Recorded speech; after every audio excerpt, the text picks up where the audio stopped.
All right, what's up, everyone? And I'm trying to move this stuff. And yeah, they'll do an awesome job editing this intro to make it way more fancy than this. But I'm here with my good man, Billy Carson, who I've known Billy personally for some years now. Yeah. Solid friend, great character, businessman. He's been on Elevating Beyond last time, sharing your whole story behind the story. And what you hugely specialize in as well, you just came back from Egypt, Mhm. is like the emerald tablets.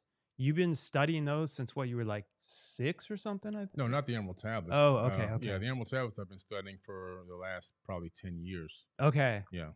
But since I was 6, I was studying aerospace technology, which then led me into understanding more about advanced technologies and then finding the link between advanced technology and ancient civilizations.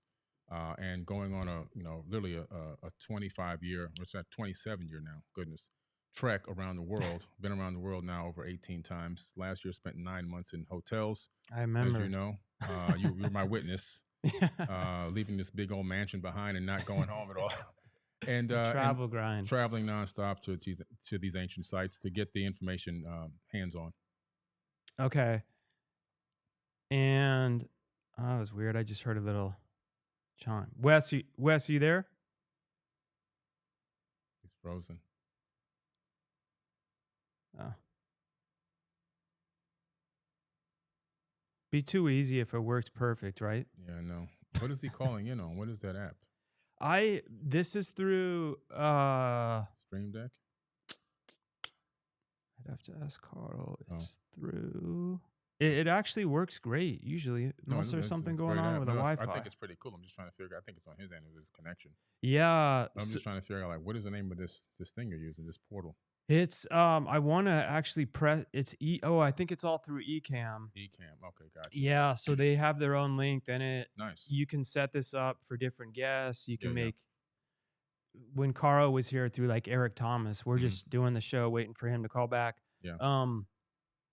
Yeah, he helped get some of these pre things going, but Mhm. you can get way more fancy if you got someone that Yeah. No, I'm just like, pretty how do cool. I do it Yeah. to No, I where think it's a pretty cool platform. let me exit, try to jump back in. Okay, cool. So we'll figure this out in some editing and stuff, or maybe we'll just leave this in. But as Wesley's getting ready to jump on, Wesley Huff is so with Billy, like you can watch the previous show, and I've had the honor of being on his podcast.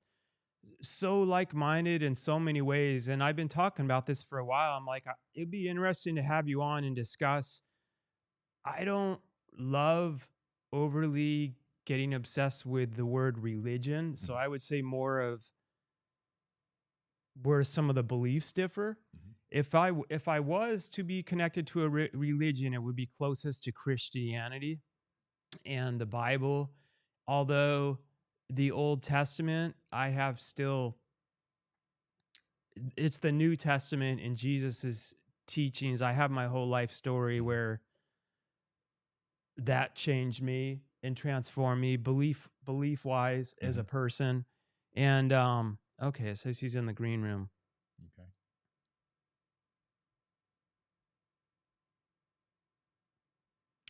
And let's see Okay. if we got Wes on. Hello, hello. Wes, we got you back on.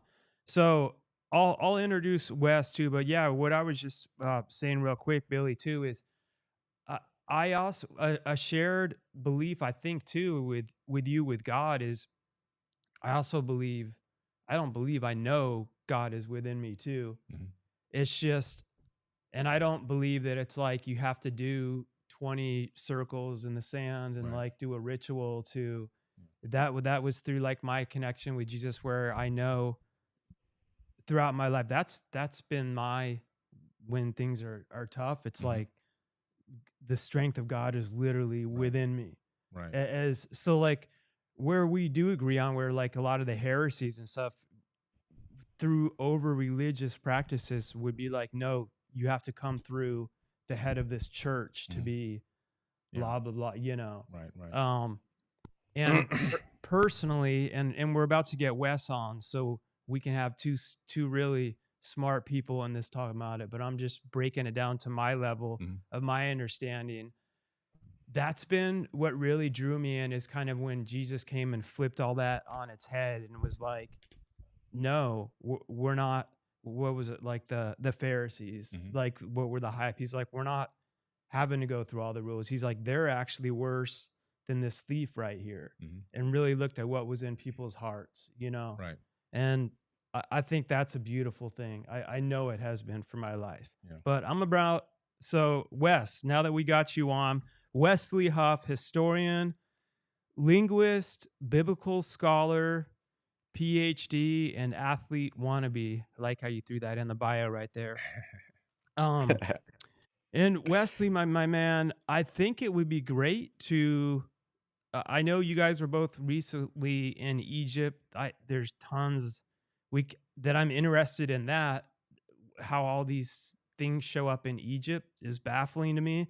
But just going right to it, I had here, Billy, you talk about how Jesus was never crucified, which is interesting because my wife, who's a Muslim, they believe that as well. Mhm. Their beliefs, from what I understand from her, are they don't think that Jesus, as they believe is a prophet, God would have him killed. Mhm. But I don't think they have any historical evidence, as far as I know, as to what or how or why they believe that. Mhm. I'm curious for you guys both, and if you want to, I guess, go first, Billy, as to how you came about, like the findings where it seems that Jesus was not Sure. crucified, or that's not accurate. Sure. And in my videos, and if you listen to the podcast, the statement is according to the Sinai Bible. Okay. According to the Sinai Bible, Jesus wasn't crucified in that Bible. That Bible predates the King James version of the Bible, and the the text there actually is about 12 to 14,000 differences between the Sinai Bible and the King James version of the Bible, which came much later. Uh, and then also one of the things that were interesting is that they discovered the book of Jesus' wife, which is at the Harvard Seminary, which, according to some scholars, is a little controversial, but they claim that this is an accurate record that Jesus may have even been married, which then adds more. If that's true, it adds more to the hypothesis that maybe he wasn't crucified. Um, I just personally believe that Jesus was an amazing human being.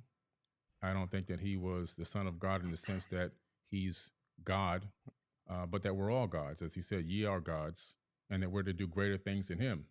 And I just personally believe that the return of the Christ is the return of the Christ consciousness. When we can all achieve a certain level of knowledge, wisdom, passion, understanding, empathy, love that he came to this planet with, and we get that in our mind and our conscience, and we can act on that those incredible emotions and that understanding, that the whole world is going to transform instantaneously.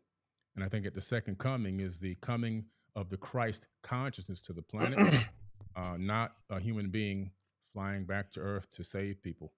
That's just my personal understanding of how I've perceived it over many many years of going through this information and going through all this text. And Wes, I'm gonna let you respond to that. And again, I mean, this is everyone listening to the show. You know, I'm always like, challenge everything. Learn to critically think and continue to come to your conclusions. Even with Jesus, I'm not personally even waiting on that he has to come back to. I already know I'm, like I said, that strength of God and consciousness is already. I can tap into that right now. So you don't have to wait for him to come back. For those that believe he does, to actually have that like next level of what that's supposed to mean. Mhm. But Wes, go ahead on for what Billy was talking about. I think with a book in the Harvard Museum, and I heard something about Jesus's wife, which that's yeah. Yeah, well, first let me say I think it's really cool to not just be in the room proverbially with you, Billy, but be able to interact with you, because I wish I could be there in person. Unfortunately, Toronto, Canada is a long way away from Florida. It's a little bit of a jaunt, but I really appreciate the fact that you seem to have investigated to a certain degree some of these facts. Do you mind if I ask a clarifying question? Sure. When you say the Sinai Bible, what are you referring to specifically? It's the biblical text that was written. It made it into you can actually look it up on Amazon. It's a Bible called, I have a version at home. It's called the Sinai Bible, right, from Mount Sinai. I'm assuming it's the mountain that they're referencing there. But they put together their own version of the biblical text prior to the King James Version being put out. Sure. So, when you refer to the Sinai Bible, would you be referring to Codex Sinaiticus, like the codex that comes? Okay, that's why I was trying to get some clarification, because so you can actually go and see Codex Sinaiticus is at the British Library, so you can go and see it. It's on display, and the British Library has actually digitized the entire manuscript. So I work with manuscripts in my linguistic work. I'm an expert on early Christian scribal culture, and particularly in Greek and Coptic manuscripts. I actually have a facsimile. So I have a photocopy that was done by the British Library of Codex Sinaiticus that I work with in my office. So I have it here, and the only reason I asked for clarification is because I want to make sure that what I'm addressing is actually what you mean, Gotcha. and not addressing something else. Because the Codex Sinaiticus in particular is just it's a 4th century Greek manuscript. Mhm. It comes from approximately between 325 and 350 AD. And its text of the Gospels reads almost identical to the modern Greek text that we develop translations from. So my curiosity is just simply in kind of exploring when you say that it denies the crucifixion or that the crucifixion isn't there. I mean, I can go on right now, Codex Sinaiticus, and I can look up the end of, say, Matthew 27, Mhm. where it has Jesus being crucified. And that's in Codex Sinaiticus, or, the John 19, or any of the other ones. So I think my Ca- my confusion is that it doesn't read any differently. So actually, are you able to pull up a website with the Yeah, I'm viewers or looking for listeners or I'm whatever be looking able to for see it that? right now to make sure I have What the right what the version that I'm looking at. while he's pulling that up too, like I keep saying to all the people that aren't scientists traveling the world and linguists, I don't even know how to pronounce it the right way, like Yeah, me. linguists. What Yeah, cyanide? I keep thinking of cyanide, like the cyanide Bible. So is right. that like a version?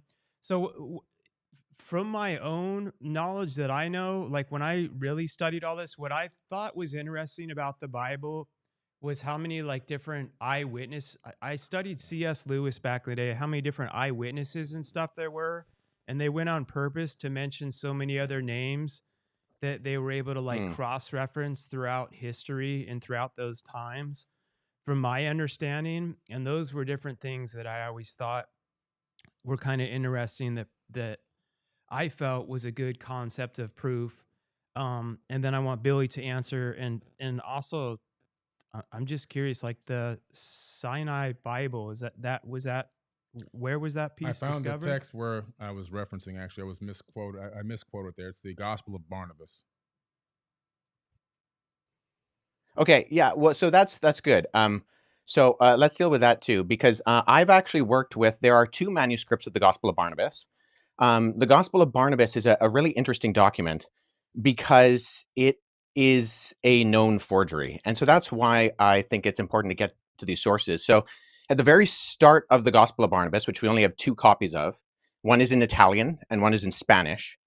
We see right off the bat that the Gospel of Barnabas, not to be confused with either the Epistle of Barnabas or the Acts of Barnabas, which are 2 apocryphal documents from the 2nd century, Mm-hmm. but the Gospel of Barnabas in particular, we know it's a forgery because it does things like in chapter 92, it says that Jesus spent 40 days on Mount Sinai, and then he came to the Jordan River and he walked to Jerusalem.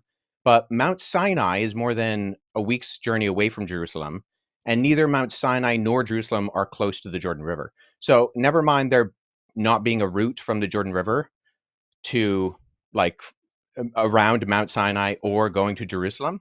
But there are internal problems with the Gospel of Barnabas, which indicate that it shows no actual indication of evidence of coming from or even having knowledge of first century Jewish understanding. It actually says Jesus is the Christ, but not the Messiah, which indicates that whoever the author is, he didn't know that those were the same words. And I think a bigger problem is that the Gospel of Barnabas actually paraphrases Dante's Inferno, which was written in 1314. So there's a lot of internal evidences that disqualify the Gospel of Barnabas, never mind the fact that we don't have any evidence of it prior to the 14th century, and none in any other language other than Middle Age Italian Italian and Spanish. But the internal content of the Gospel of Barnabas disqualifies it from being ancient. And then the fact that it's doing things like paraphrasing Dante, or it also refers to a rule of the time of Jubilee, which was changed in the Middle Ages from what it was in the biblical year of Jubilee. And it goes with the Middle Ages concept, not the ancient concept. So I think what I'm getting at is, so I'm a historian. Yep. And I deal with sources. So when I'm looking at sources, I want to make sure that I have a methodology by which I approach any type of source.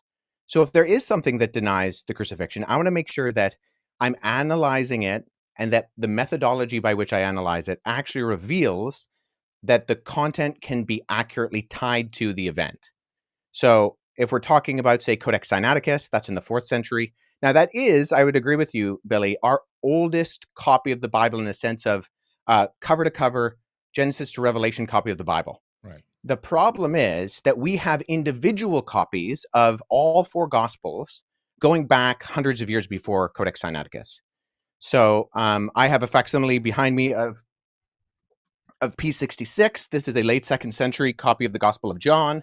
I work with this particular manuscript. I can just show the screen right here. This is an almost complete copy of the Gospel of John.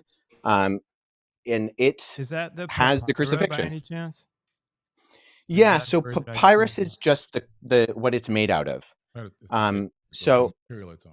I got that from Yeah. ChatGPT, by the way. Yeah, Sorry, so guys. I'm just I trying can to sound actually- smart for a second. I have that papyrus at home.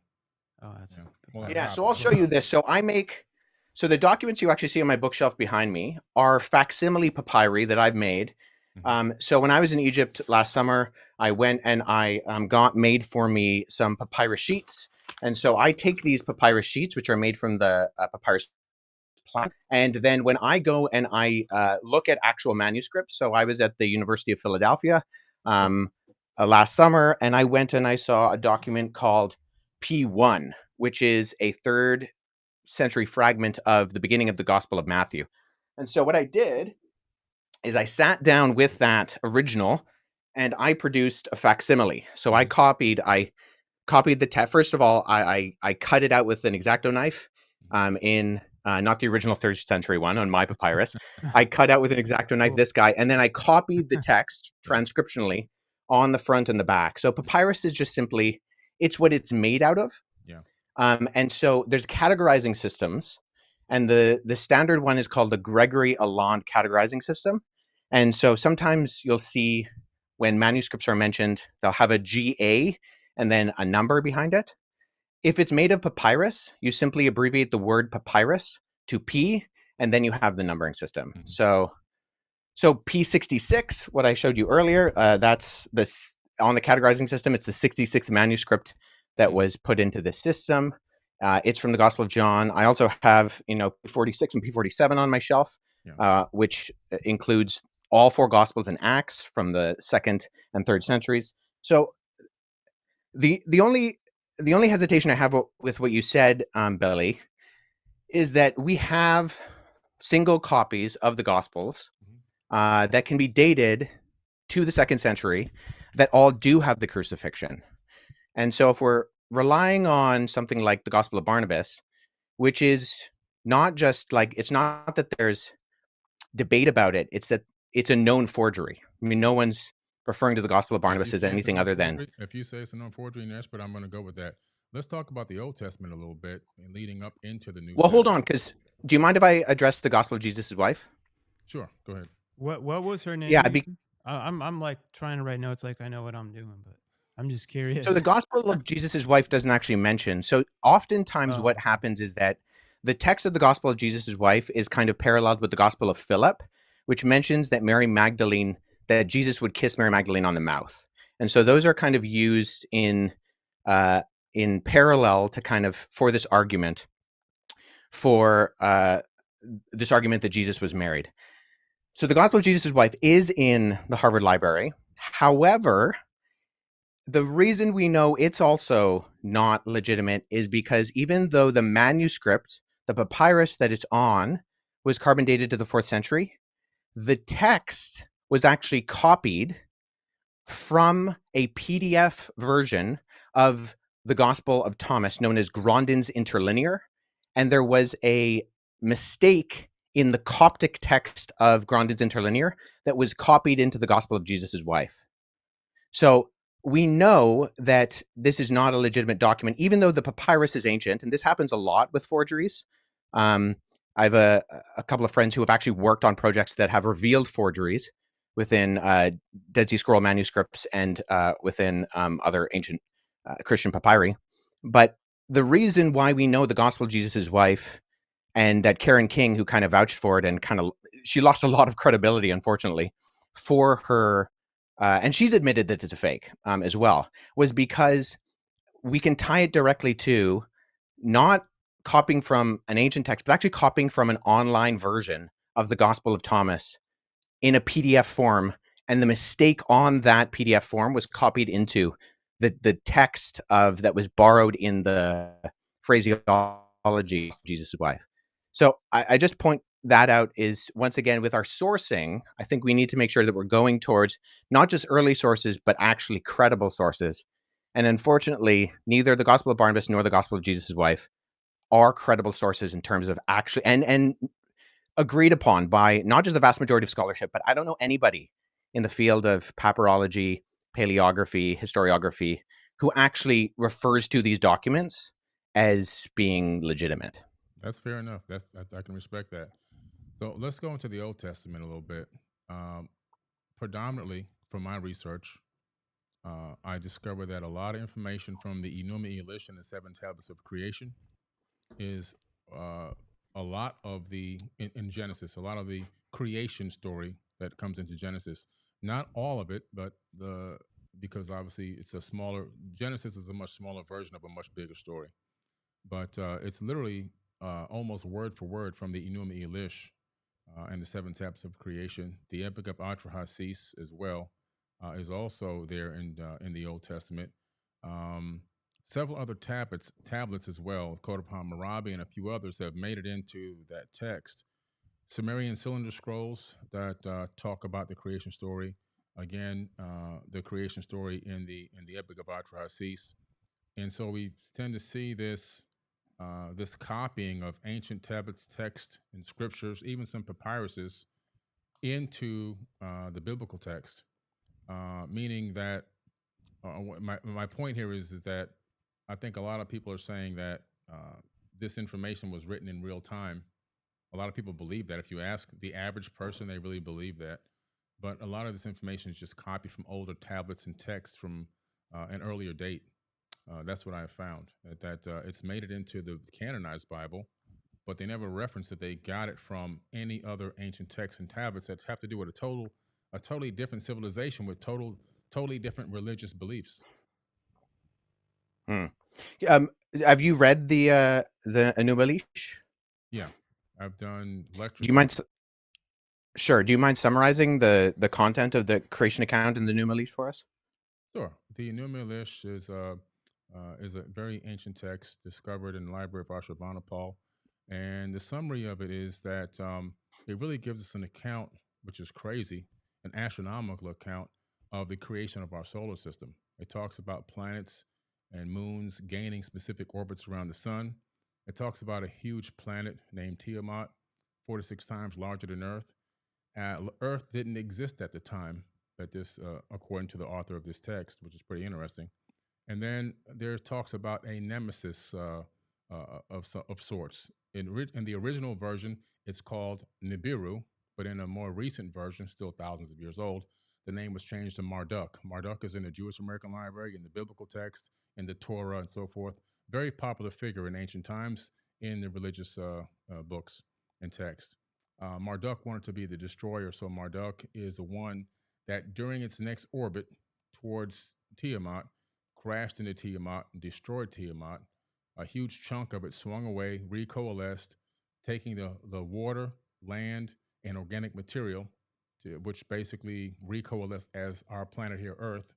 And the rest of it broke up into pieces. Some of it turned into the asteroid belt. Other parts of it were thrown towards the sun, and some were thrown towards the inner Oort cloud, towards the outer edge of the solar system.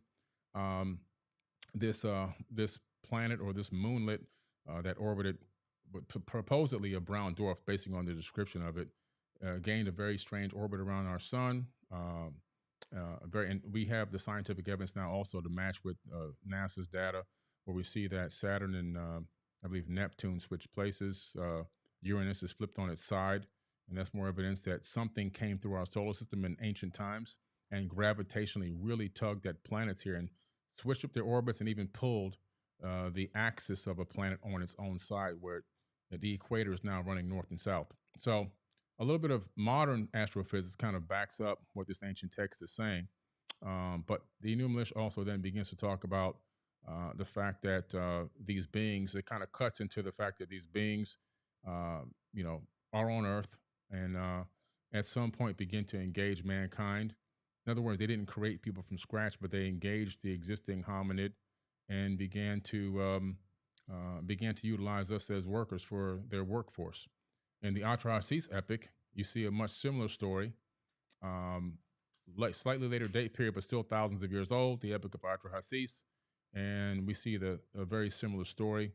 And we see where the sons of God literally came down to Earth. They came from Mars, according to this text, if you read the translation of the planet Mars and to English. And then they went to battle. They were going to go to battle in South Africa against Enki and Lil and Anu. And they come to terms without going to battle. They argued that they needed women, human women, believe it or not. And they also wanted a workforce. They didn't want to continue to do the labor. They were cleaning out the Tigris and Euphrates rivers, digging canals, building cities on Earth, and according to the text on Mars, not according to me. And a decision was made by Enki and Anu and Enlil to allow this experiment to happen, where they would take the existing hominid here. They would slay one of the gods, meaning that they would, in my opinion, that doesn't mean that they're going to kill it, but somehow some type of genetic modification or manipulation, in my personal opinion, that's my personal hypothesis. But in the end, it ends up being that human beings are now doing a lot of this labor and worshiping these people as gods, as they, my personal opinion, masqueraded as gods. A lot of stories there, parallel stories that you see in the Bible, even the Tower of Babel incident and many other crazy stories that are in the Bible. You can find a lot of those true stories in the ancient text, like the Epic of Gilgamesh, where you can find the true story of Noah. They found the Noah tablet to give him instructions on how to build the ark. It wasn't a big boat. It was a round disc that he built with sections cut up on the inside like a pie. That was discovered about 4 or 5 years ago. I believe it's at the British Museum now. So there's a lot of text that's just been covered and copied over into the biblical text. And I think that, in my personal opinion, a lot of people are just became a cargo cult, worshiping people that were masquerading as gods. I do believe in God, by the way. Let me make this clear. I believe in God. I believe there's a creator of the universe. I believe that the mathematics, the quantum physics, all proves that. The fact that we're here, I believe this universe is imbued with a divine energy and a divine spark that lives inside of all of us. I just don't believe that the God of the Bible is truly the creator of the universe. I don't think that God needs money. I don't think that God needs. Sure. Do you mind if I just jump in here for a second? Because I think we've kind of gone on from the original question. I appreciate that. I do have a few issues with your summary, although I think I have read the Akkadian version. My Akkadian's not great, but I sat down with a Syriologist friend and we walked through it a couple of years ago. So I I think that there are components of what you said that I would say are in there. I'm not sure it's the best summary. Nonetheless, okay, going with what you said that there were like verbatim parallels with the biblical creation story.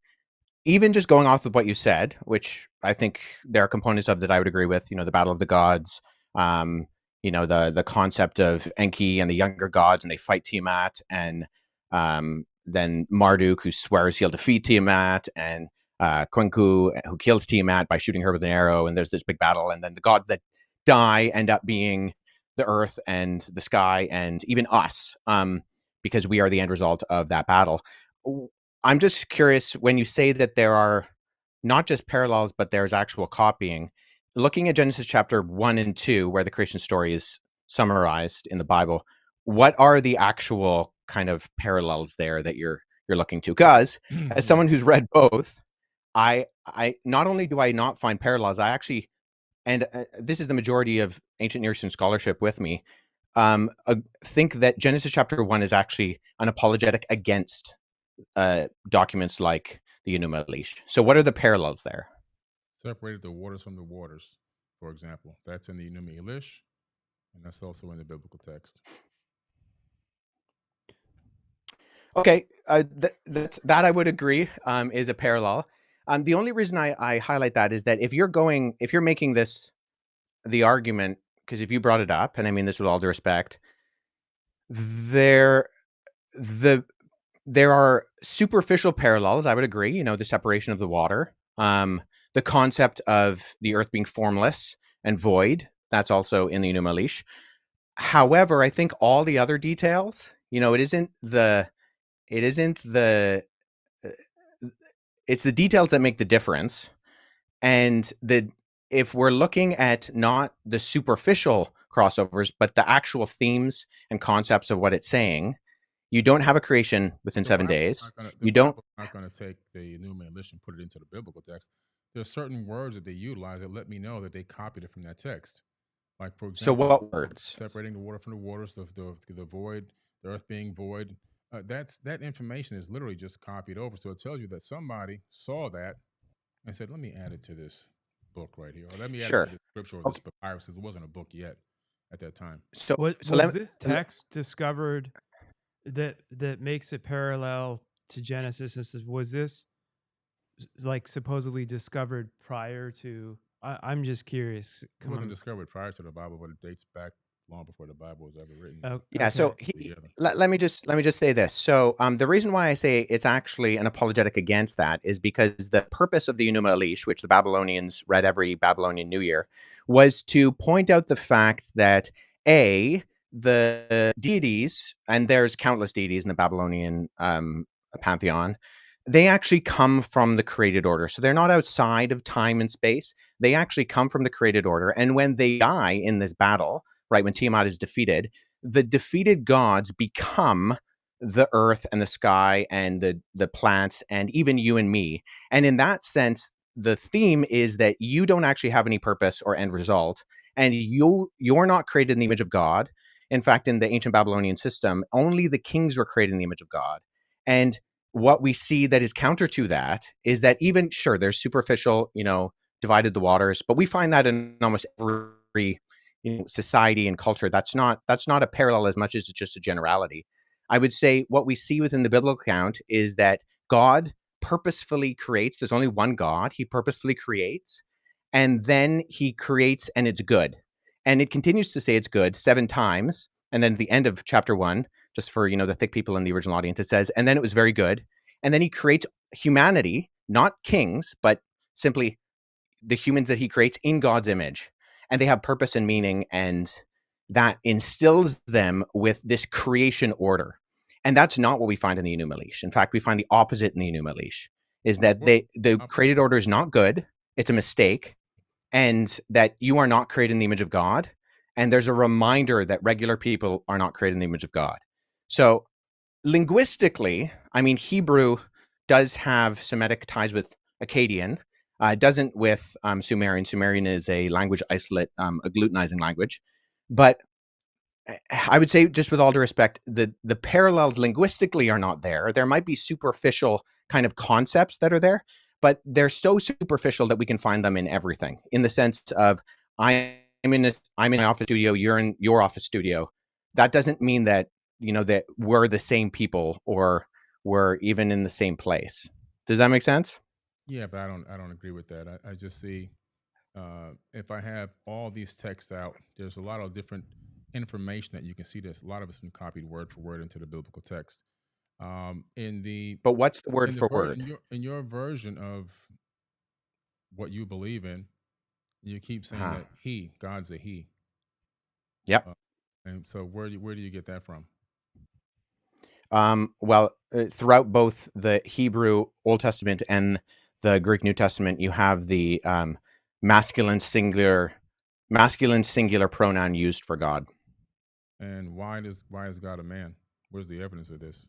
Well, well, God isn't a man. See, within historical Christianity, we don't believe that God has a gender. However, the way that he has decided to reveal himself is through the masculine plural, and then ultimately by becoming a human in the person of Jesus Christ. So we don't believe that God has a gender. In fact, the fact that God creates humanity in his image and he creates them male and female, those are two aspects of the image of God. And so that's the completeness. So historical Christianity has never argued that God is gendered. Jesus is gendered in the sense that during the incarnation, he becomes a human man, but he's still fully man and fully God. But God is spirit. And right, as the scripture says, we worship him in spirit and in truth. And God is the But same. nobody's arguing that. What's that? Sorry. God That is always blows my mind God is too. the same all the time, right? He's always good. It's always God is all the same all the time, right? Is that Yeah, correct? but we do see that the in scripture, God has revealed himself through the masculine plural. And there are aspects of Let's God's character continue. that we see within scripture that do actually communicate. Jesus says that he longs to gather Israel like a mother hen collects her chicks. So we see aspects of the feminine of God, not meaning that God is feminine, but that the image of God reflects both the masculine and the feminine. And that's why when the two become one flesh, there's a uniting of that reflects the image of God as well Do you within believe the that the the majority of covenant of marriage. do you actually believe that the majority of Christians really believe that God is not masculine, that God is has both aspects? If you I ask mean, it's irrelevant what the majority of 10 Christians people on the believe. road, how many would Yeah. tell you, you know, that God's not a man? They've never been taught this. Well, I was taught it growing up. I was taught it in when I was a child, when I went to seminary, when I went to Bible college. I was taught it in graduate school. I would say I would say a few things to that. I would say, in one sense, it's irrelevant what the majority of Christians believe, because what historical biblical Christianity articulates is what they should believe. There are Christians who run around saying all sorts of things that are not in conformity to biblical, historical, Orthodox Christianity, You're absolutely and they shouldn't believe that because it's irrelevant. And so if one Christian believes something that is not in line with biblical Christianity, I mean, that's on them.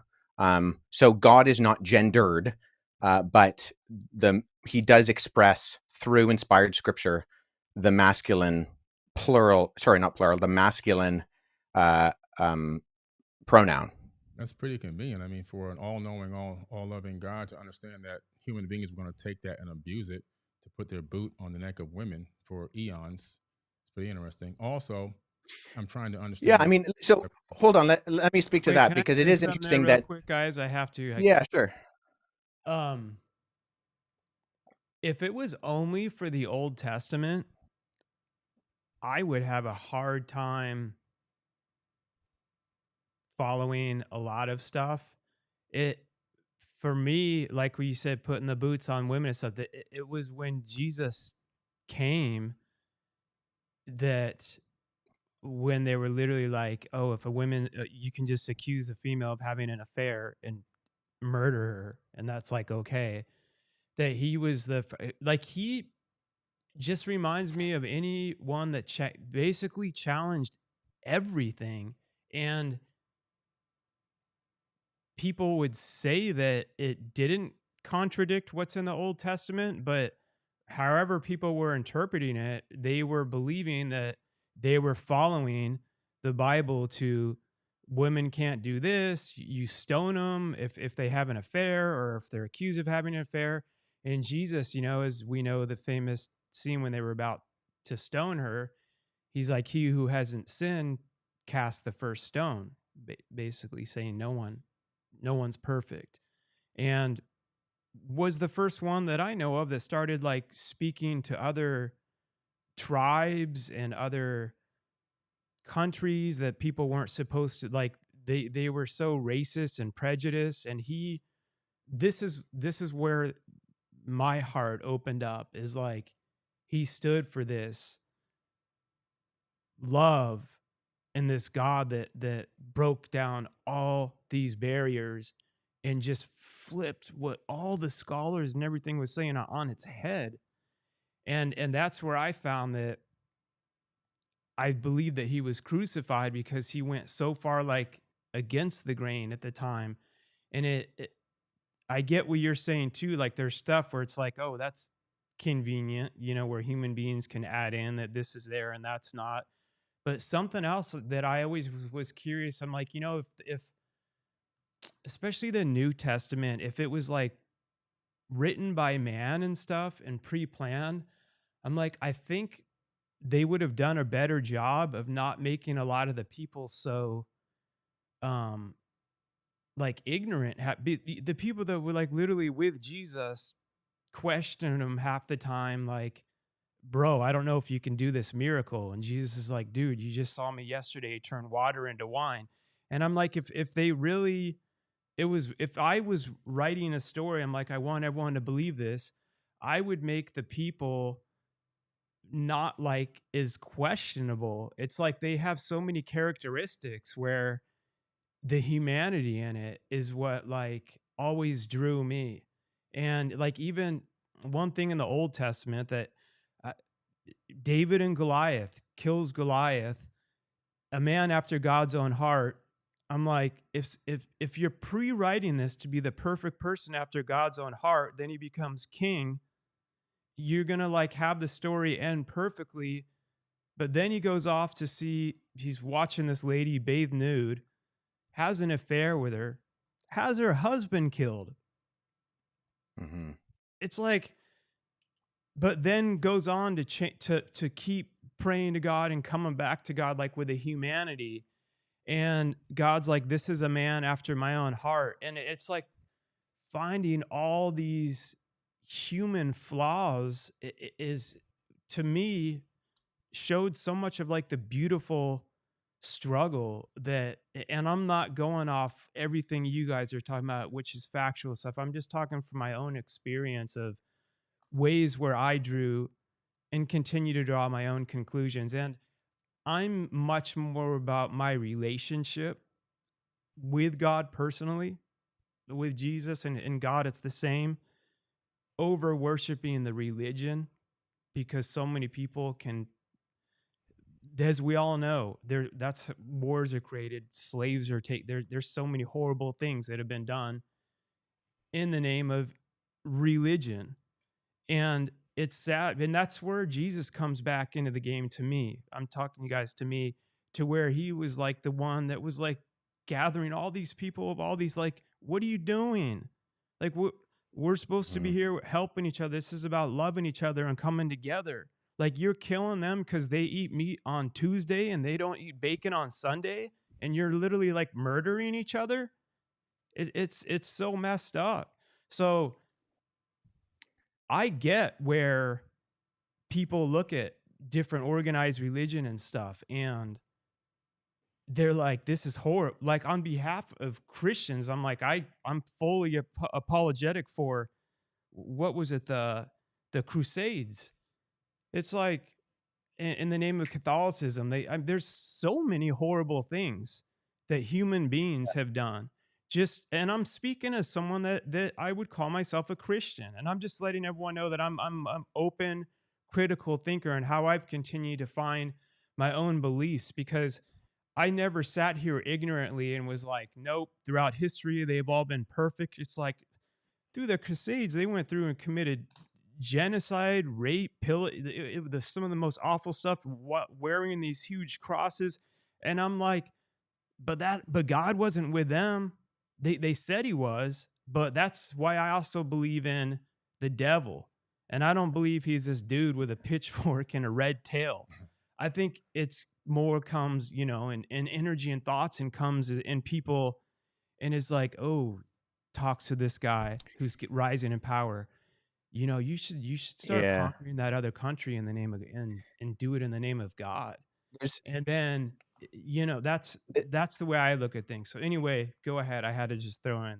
Yeah. I mean, there's a really great resource written by a friend of mine, John Dixon. It's a book called Bullies and Saints, where he goes through a lot of the instances of we're obviously going to find abuses, and every human being is going to find a way to exploit whatever is presented to them. So in one sense, I think we can say, isn't it convenient that God used the masculine plural pronoun, or sorry, the masculine pronoun. I keep saying plural, it's just a mistake. The masculine pronoun. And we can say, oh, sure, that's convenient, maybe, but it is how he has revealed himself to us. And it's not his fault if we abuse that. I mean, we could say, so I grew up in the Middle East. My parents worked in Amman, Jordan. And when I was living in the Middle East, there was a country called the Democratic Republic of Iraq.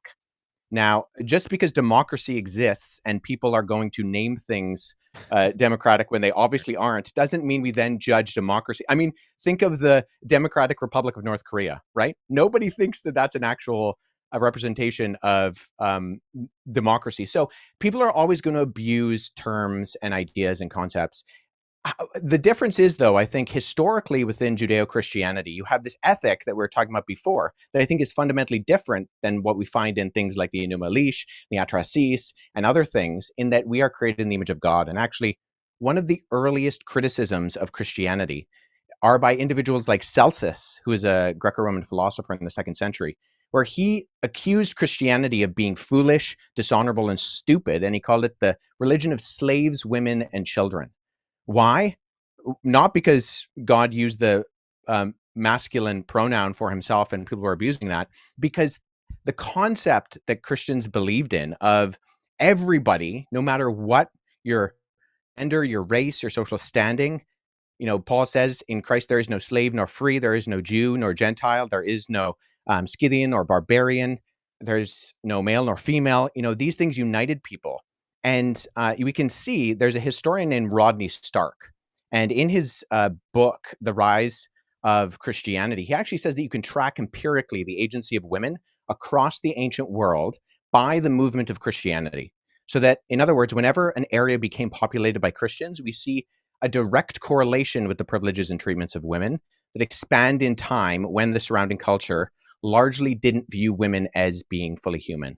So I think we're always going to have abuses, but if there's one worldview that exists that gives agency to people and says that everybody has worth by nature of being just human, it's the Christian worldview. And that's where I think it's very different. So we can argue about why we think God should or shouldn't have revealed himself in his pronouns, but I think that's actually irrespective of the historical reality that we see within the impact of Christianity, particularly on the West, but around the world, and how it gives agency to the marginalized.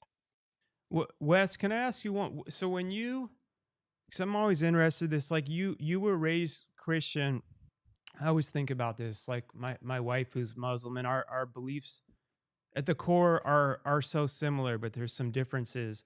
And I wonder, like, if I was born in Sierra Leone, West Africa, where she was, Mm, I know in the Bible says Christ revealed, but C.S. Lewis is someone that I really respect, because I'm an entrepreneur. I'm a think outside the box always, and we should be. No one should just be like sheep and follow what any of us are saying. Like, do your research on your own with everything, of course. Um, but what led you, uh, so sorry, going back to C.S. Lewis real quick. He was a famous scholar who was once an atheist, set out on a journey to basically disprove the Bible. As he went to do that, he himself found out that it to be like one of the most historically accurate written books, which really shocked him. He then became a Christian after that. He's done the Narnia movies, Lion, the Witch, and the Wardrobe, or their books. They weren't movies when he passed away. But he has an amazing. I love people like him because he doesn't just act like he always was questioning everything. He's like, why is there this going? Why are these little kids dying, God, when they're but something that he continued to come up with, which reminded me so much of Jesus and the love conquers all things too, is when so many people overly get caught up on religion over the relationship. And he's like, I've actually met some atheists that are closer to God without even knowing it. And I've met some Christians that are further away from God without even knowing it. And I believe that too so much. And I'm just really curious, like, as you went on your journey as being like a historian, studying biblical text, and then being raised, of the church, did you take it? I don't want to put what, because I have no, did you take it upon like whatever I continue to discover, I'm going to have to accept, like, say something you did find when you were in Egypt revealed differently than what you were taught. Like, did you kind of tell yourself, I'm going on a quest, like searching for truth without like a set conclusion to prove Christianity, knowing that it could go either way? Am I making sense? Yeah, I mean, I grew up in a bit of an unusual household in that my mom grew up in India, and my parents, when I was younger, I was born in Pakistan, and I spent a portion of my childhood in Jordan. I grew up in majority Muslim countries and surrounded by majority Muslim environments. Hmm. And we had, a copy of the Quran in the room. In fact, we had the Bhagavad Gita and the Book of Mormon, and for a little while, other documents in our house. These were things that my parents, although they never verbally said, these Christianity is true, therefore these are not forbidden, these are not verboten. The truth, capital T truth, of the reality of the world we behold can stand up against scrutiny and investigation. And I did do a great deal of that as a kid. My dad is a historian as well. He has a doctorate, and I grew up on him reading the rise and fall of the Roman Empire. Hmm. But at the exact same time, the reason why I actually went to university with full intention of going into the police force. Oh, wow. But it was interactions with Muslims and Mormons and Jehovah's Witnesses and atheists and accusations against the credibility of the Bible, which actually piqued my interest, Hmm. because they would say things that I said that I thought, if that's true, of course that undermines what I believe. I believe that Jesus is God incarnate. If I can't trust the Gospels as reliable first century eyewitness testimony, then I might as well throw all of this away, because I'm not going to believe a lie, even if it's a convenient lie. And so it was actually the exploration of eventually going into graduate college and then now in working on my PhD, the largest secular university in Canada, that got me thinking, okay, how do we investigate these things? What are the methodologies by which we go about to explore the origins and credibility of something like the Bible? And that investigation, with all due respect to Billy and the content that you put out, has actually confirmed what I believe. I'm dealing with the actual manuscripts. I travel to academic institutions, to other countries, and I look at these things and I read them. And it's a privilege to be able to learn languages like Greek and Coptic and Hebrew and Aramaic and dig into these things. And I think ultimately, I really appreciate what you said there, Mark, with your articulation of your personal relationship. And I think that's so important. But I think it's also important to remember that that relationship is based on something that's real and verifiable. And we can look into the evidence. I have friends who are linguists, philologists, and historians, and when we look into these things and we talk with one another and we're constantly trying to falsify our theories, because that's what good history does. We're looking for the falsification. Hmm. You don't go in, ideally, if you want to be a good historian, Right. with trying to prove your original thesis. You go in and say, okay, what are the avenues that actually could disprove this? And then how do we engage with those in an appropriate and articulate manner? So, um, uh, what I believe is true, but I believe it based on the evidence of the actual documentation. I've read A lot of the literature that you're talking about, Billy, the Numalish, the Atrasis, the Bhagavad Gita, the Epic of Gilgamesh, and I've read some of them in their original languages because I've tried to be a good historian and go back into the primary sources.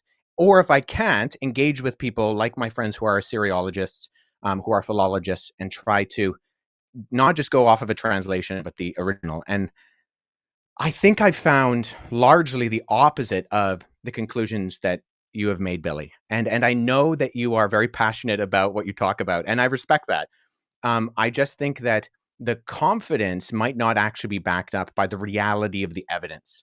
So when we're looking at something like the Sinai Bible, when we're looking at something like the Gospel of Barnabas, when we're looking at something like the Gospel of Jesus' wife, these are things that actually have provenance that we can verify. And ultimately, I think the answers to the questions of the legitimacy or the illegitimacy of those things point to not just a different conclusion, but actually the opposite conclusion, and that Christianity is true. Well, now I'm glad you said that. So those three topics are a very small piece of my concept and idea of what really happened in the ancient past. So that's a very small fraction. That's less than 1/10%. You talk about eyewitness accounts convinced you that Uh-huh. Christianity is real. There's been eyewitness accounts of every culture that I've visited around this entire planet, and their eyewitness accounts of what they experienced is 100,000% opposite of what's in the Bible.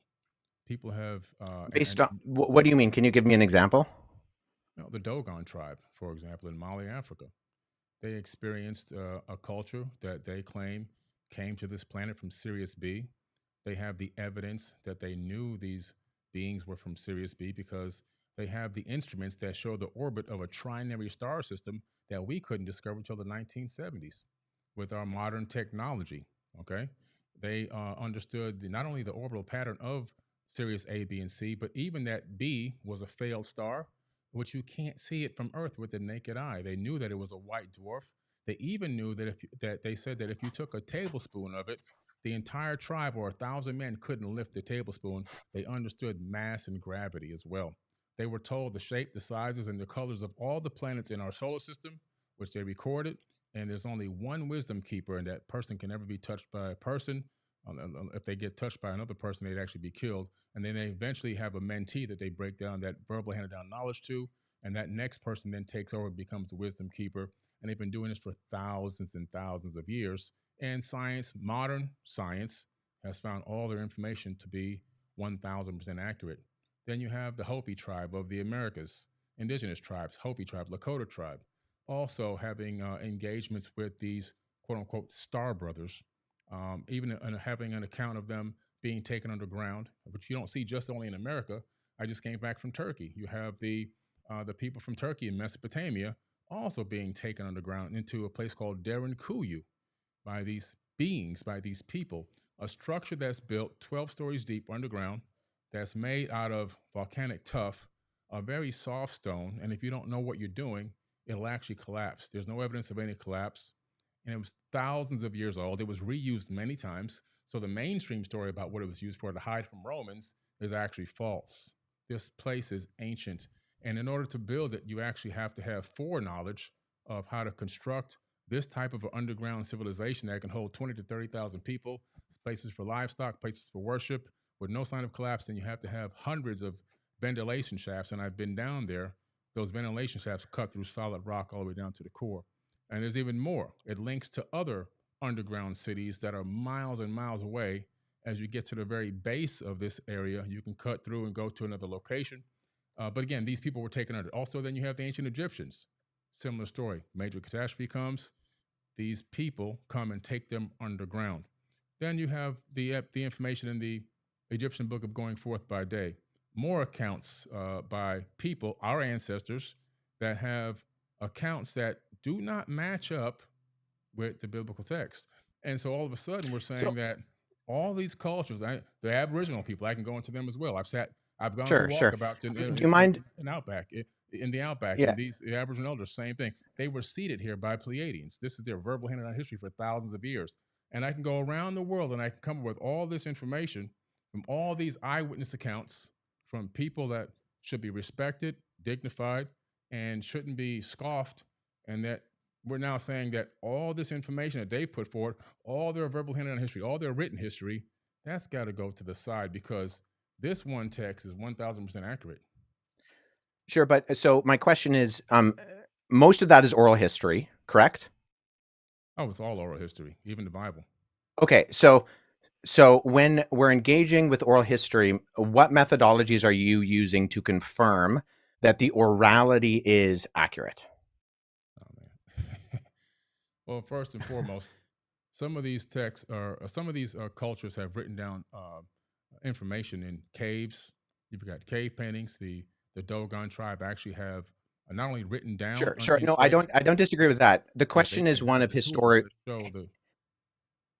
Sorry, I didn't mean to interrupt you there. The question is one of methodological analysis. So you have to have a method by which you can find either that something is falsifiable or that there are avenues by which you can show internal and external accuracy of credibility. So this is what we do with documents.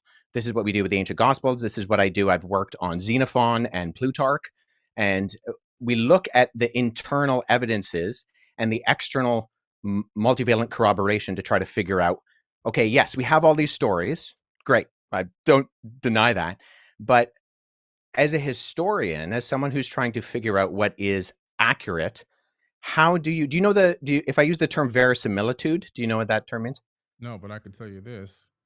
Tell me how the Dogon tribe saw Sirius B, knew the orbit of Sirius B, a trinary star system, accurately, and can show you the orbit with a special tool that they made that was given to them by these people. How do they know the shapes, the sizes, the colors, and the orbital pattern of all these planets in our solar system and other star alignments that they would use to have something called the Ziggy and planet and their own harvesting and planting and so forth and so on? That's not enough So evidence, I'm though, that there's something well, in the. yeah, I'm not aware of that particular case. And even I mean, I would grant that the ancient people are far more technological advanced than we give themselves credit for. Just because they're ancient doesn't mean they're stupid.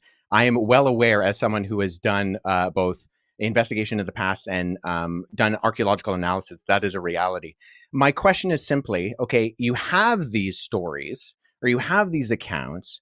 You're referring to them as eyewitness testimony. How are you going about verifying that as that? Well, if the people had eyewitness testimony about Jesus, they then just wrote down their eyewitness testimony on a piece of paper or parchment paper or papyrus. So these Right. people, So that's where some of internal it's oral, methodological some analysis. of it's actually written down. So I mean, it's the same exact thing. There's really no difference. Well, no. So you do internal investigations to figure out when something was dated. So something like so when I use that term verisimilitude before, that's something we as historians are looking for. It's a term that simply means the appearance or likelihood of truthfulness. So when you do historical analysis, it's an inference to the best explanation. So you have proof and you have data, and you're extrapolating that data on levels of probability. So some things can be confirmed as high probabilistically true, and other things are lower in their probability that they happened. But there are different methodologies, different ways that you explore historically how that happens. Well, So that for was the done. Gospels, you look That at was done with the Dogon tribe. Scientists went there to visit the tribe, and they still have no answers because they used their modern science. They took the best scholars to visit these people, and they're still scratching their heads. Something happened there sure. that And doesn't. and I'm not even denying that Okay. necessarily, but the question is, okay, we need different levels of evidence and exploration, not just scientifically, but historically to derive something as eyewitness testimony. Now we have mountains of that, and I'm more than willing to go into some of that with the Gospels as early eyewitness testimony that can be verified externally and internally. But nonetheless, the only reason I ask, Billy, is because I've listened to a fair amount of your content, and I'm unaware of the methods that you use to try to discern between what is an accurate source historiographically and an inaccurate source historiographically. Well, Does that make sense? I use getting in an airplane and traveling to these places, doing my own research, talking with the indigenous cultures, and researching as much of the text that is available that I can possibly find. Okay. I'm So I looking. don't dispute that. And I do believe you have done that. But I mean, even from what we've talked about, so you've researched the text, but when we talked about the crucifixion, everything you cited was either, and I mean with all due respect, false in terms of the Sinai Bible, because Codex Sinaiticus is just a 4th century Greek manuscript of the Gospels that we have today, or they were verified forgeries in terms of Yeah, the but Gospel of Jesus' wife you and the might be Gospel of right. You Barnabas. you may be right on that particular part of the topic, but like I said, that's less than 1/10% of the information that I hold. Sure, but that was the original question. So yeah. So that's what I'm saying. I'm saying, okay, well, so I'm going off of what we've already talked about. So you said you explore the text. I don't deny that. But the evidence, by going off of what you have put forward in terms of the actual documentary evidence, is not just less than convincing in my respect, and I mean this with respect because I think you have done a lot of research. You've traveled to these places. I have too. Like, this is what I do as my career. But I'm not really getting indication, because in history we go to the primary sources in their primary languages. And when Mark asked, okay, why do you deny the crucifixion? The sources you used were not primary, Okay, we're still talking about and the same they thing over and over again. There's so much more we can talk about here. We're wasting a lot of time. There's right, so but much more. That's this amount. Do you There's guys so much sure. think? more stuff to talk about. Do you think that all these different cultures and stuff describing these other beings, could those have been? I'm not an expert theologian or whatever, but like where it talks about war, I always want to personally ask you this too, where in the Bible it talks about like wars between the demons and the angels. There's a lot of crazy stuff in the Bible too that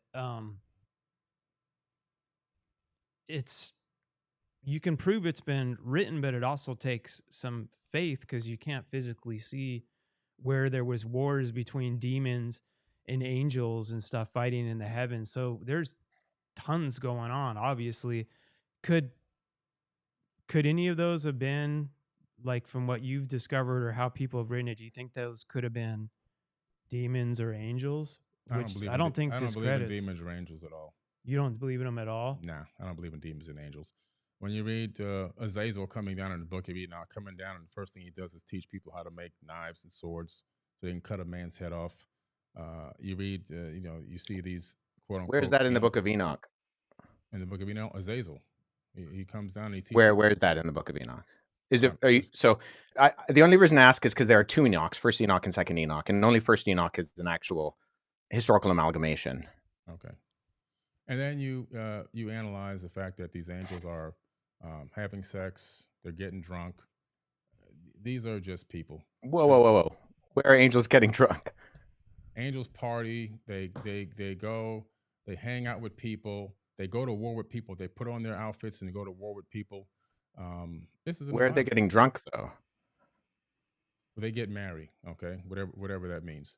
But they're having They a don't good get time. married. Okay, not In fact, married. Scripture says that angels can't get Like married. Merry Christmas. Not Matt married. Mary. Merry. But the point that I'm making here is when you start to really analyze what these angels are doing, and you start to analyze how many people are dying in the biblical text, you start to say, well, how many people did Satan actually kill? And when you start doing the tally on the numbers, God's doing most of the killing in the Bible. It's not the devil that's doing all the killing. And then God says in Isaiah, I created the good and I created the evil. Do what I say at the Lord. So he's saying that he's doing the good and the evil. Is what he's saying. Yeah, Now, my personal I mean, opinion on this whole thing, I just let me get this out because we keep Yeah. going over the same rhetoric over and over again. My personal opinion is that the biblical text is a good book. Like I've said, I've got videos. My number one video on Twitter has me saying this. It's good text because if you actually apply some of the information that's in the Bible, you can get a good result, like you have done, Mark. Right. You can get a good I result. struggle with I know I want you to finish your thought. Go ahead. Yeah. So because you can get a good result, but there's a lot of misinformation in the Bible. There's a lot of false information that's copied from ancient text. And if you go by that text, all of a sudden you end up with 400 years of slavery. You end up with abuse. You end up with divide and conquer tactics that separate people. You end up with people thinking that they're the chosen ones and they're the chosen people. And we've been promised this promised land so we can eradicate another race of people because this is our land, because God promised it to us. You have people that want to go on the papal inquisitions and torture and kill and murder over 80 million people. You have the American Holocaust, 111 million indigenous natives slayed. You have all this going on because of this text, which is set up so contradictory throughout its path across time. You get into the New Testament, slavery is still being condoned in the New Testament.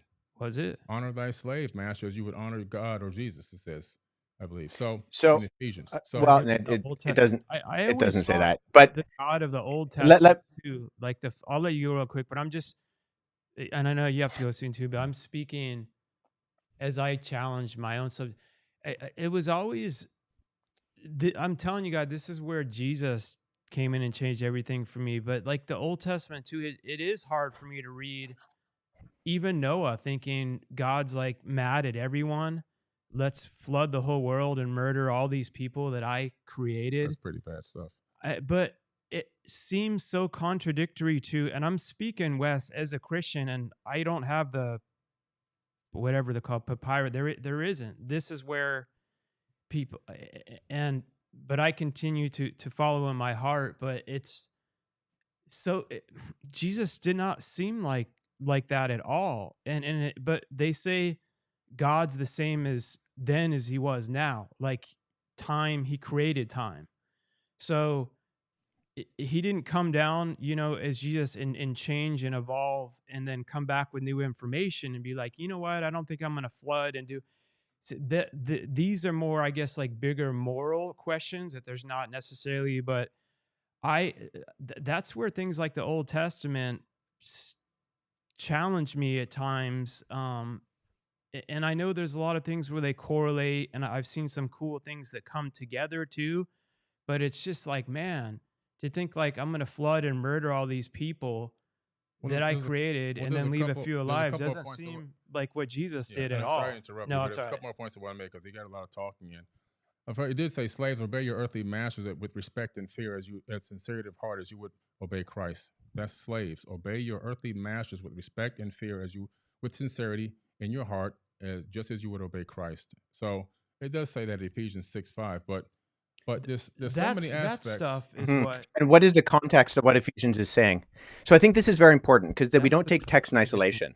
So within Scripture, and this is why all the abolition movements throughout history have only been Judeo-Christian movements. There's never been an abolition movement that wasn't Christian.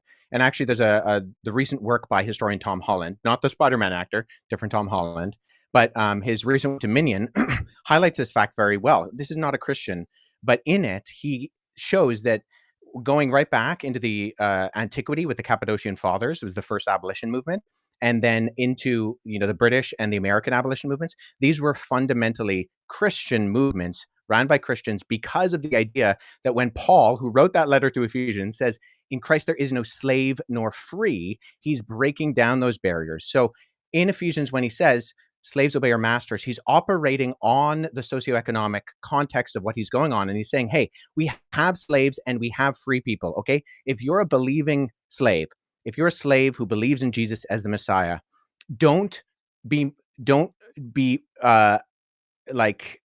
be equitable in how you are living your life. Reflect Christ accurately. And that's a movement that he is fundamentally working towards that eventually starts to completely take out the legs This is from where the we would slave free argue, movement in Wes. general. I would be. I love. By the way, I love that we're all. This is respectful. I don't feel this is all just three Yeah. It's all love. grown-ups It's all talking love. in I a healthy appreciate way. this. I appreciate Wes. And I think this is going to give us.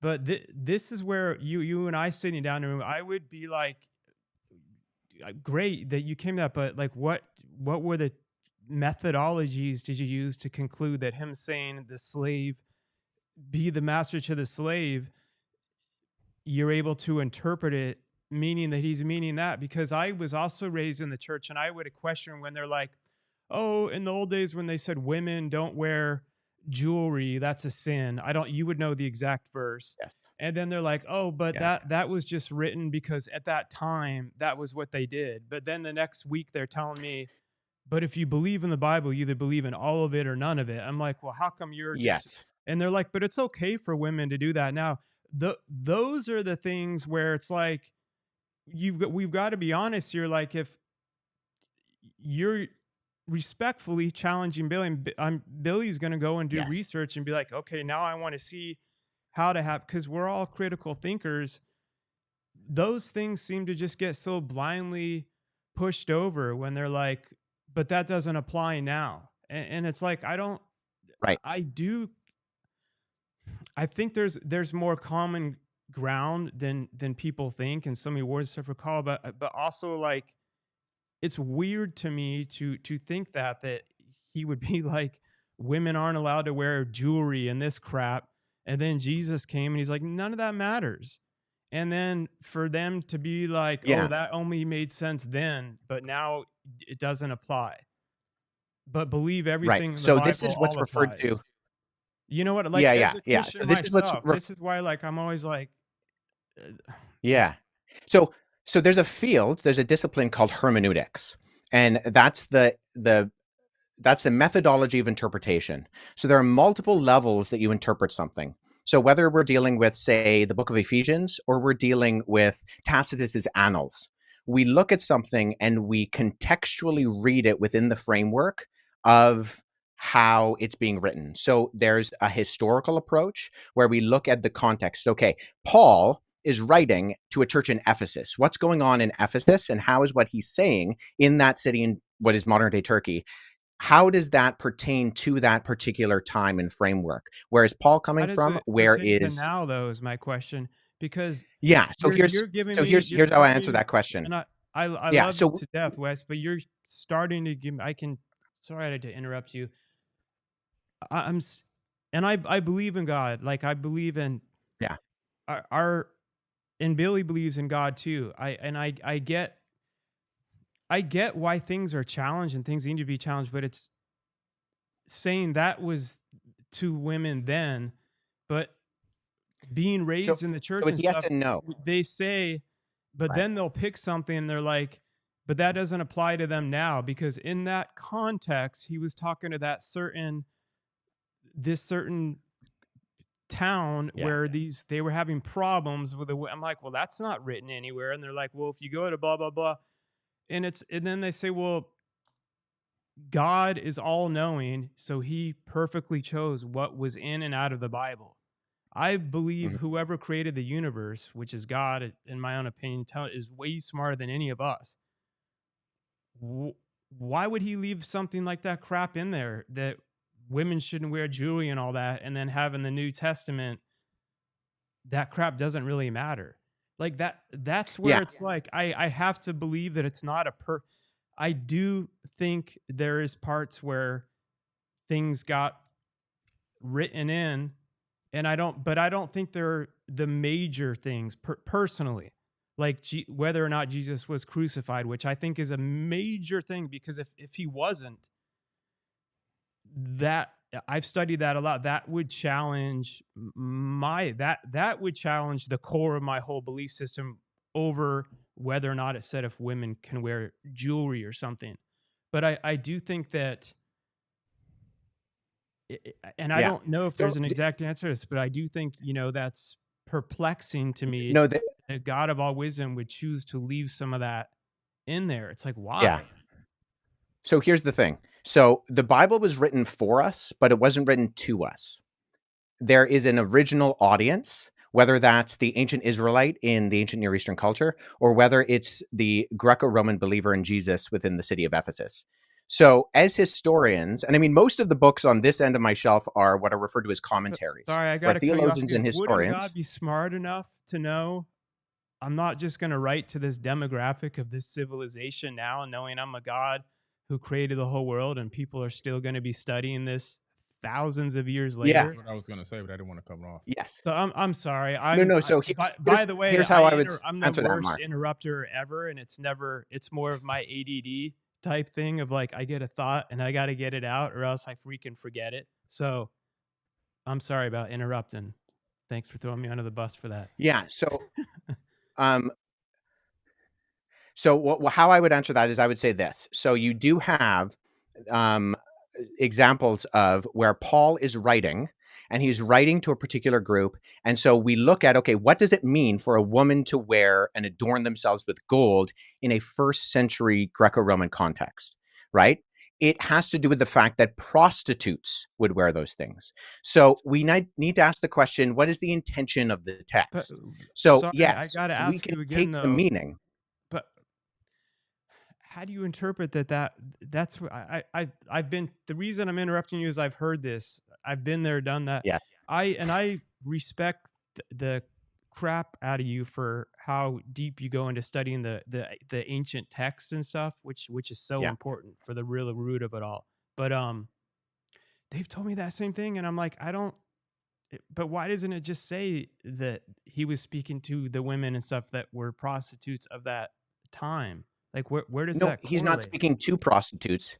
He's talking about purity, and he's talking in the context of when he says, don't adorn yourself with jewelry. The original audience, and we can explore this But by you the just historical realize how dumb analysis. that sounds? What, saying the original audience, then later on saying, but now it's okay for this audience because these women and No, stuff no, don't. because it's the I'm just point that saying, he's like, making. I get why It's people like if we're gonna we got to be open minded. We're punching holes and other stuff to punch holes in our own, and even if it's agreeing, like it's. Don't you think that's a little? I get what you're saying. Like if prostitutes at that right now, if prostitutes all wear a red band around their neck and Well, that signals what all prostitutes are, a lot and of it's like, a don't lot of wear that. prostitutes have tattoos, and a lot of women who aren't prostitutes have tattoos. Right. That I don't think it's this black and white that only the prostitute and also you're only talking about in one little town. So my bigger question would be to God, well in Greco-Roman like, antiquity. why did you put that Yeah. in the So Bible? we That just take confuses everyone though. Because God didn't put all that. these God other didn't. civilizations are going I to be think we reading have that. we have something we keep saying here. God didn't put that in the Bible. Men put this stuff in the Bible. And I think that with some of the old, I'm telling you, Billy, it's for me, I think he'll get back. It's if it wasn't for Jesus, sorry, we got you back on, Wes. Yeah. Um, I let me understand what assign you're you. saying, Mark, but what I'm saying is I think we're missing a big point here.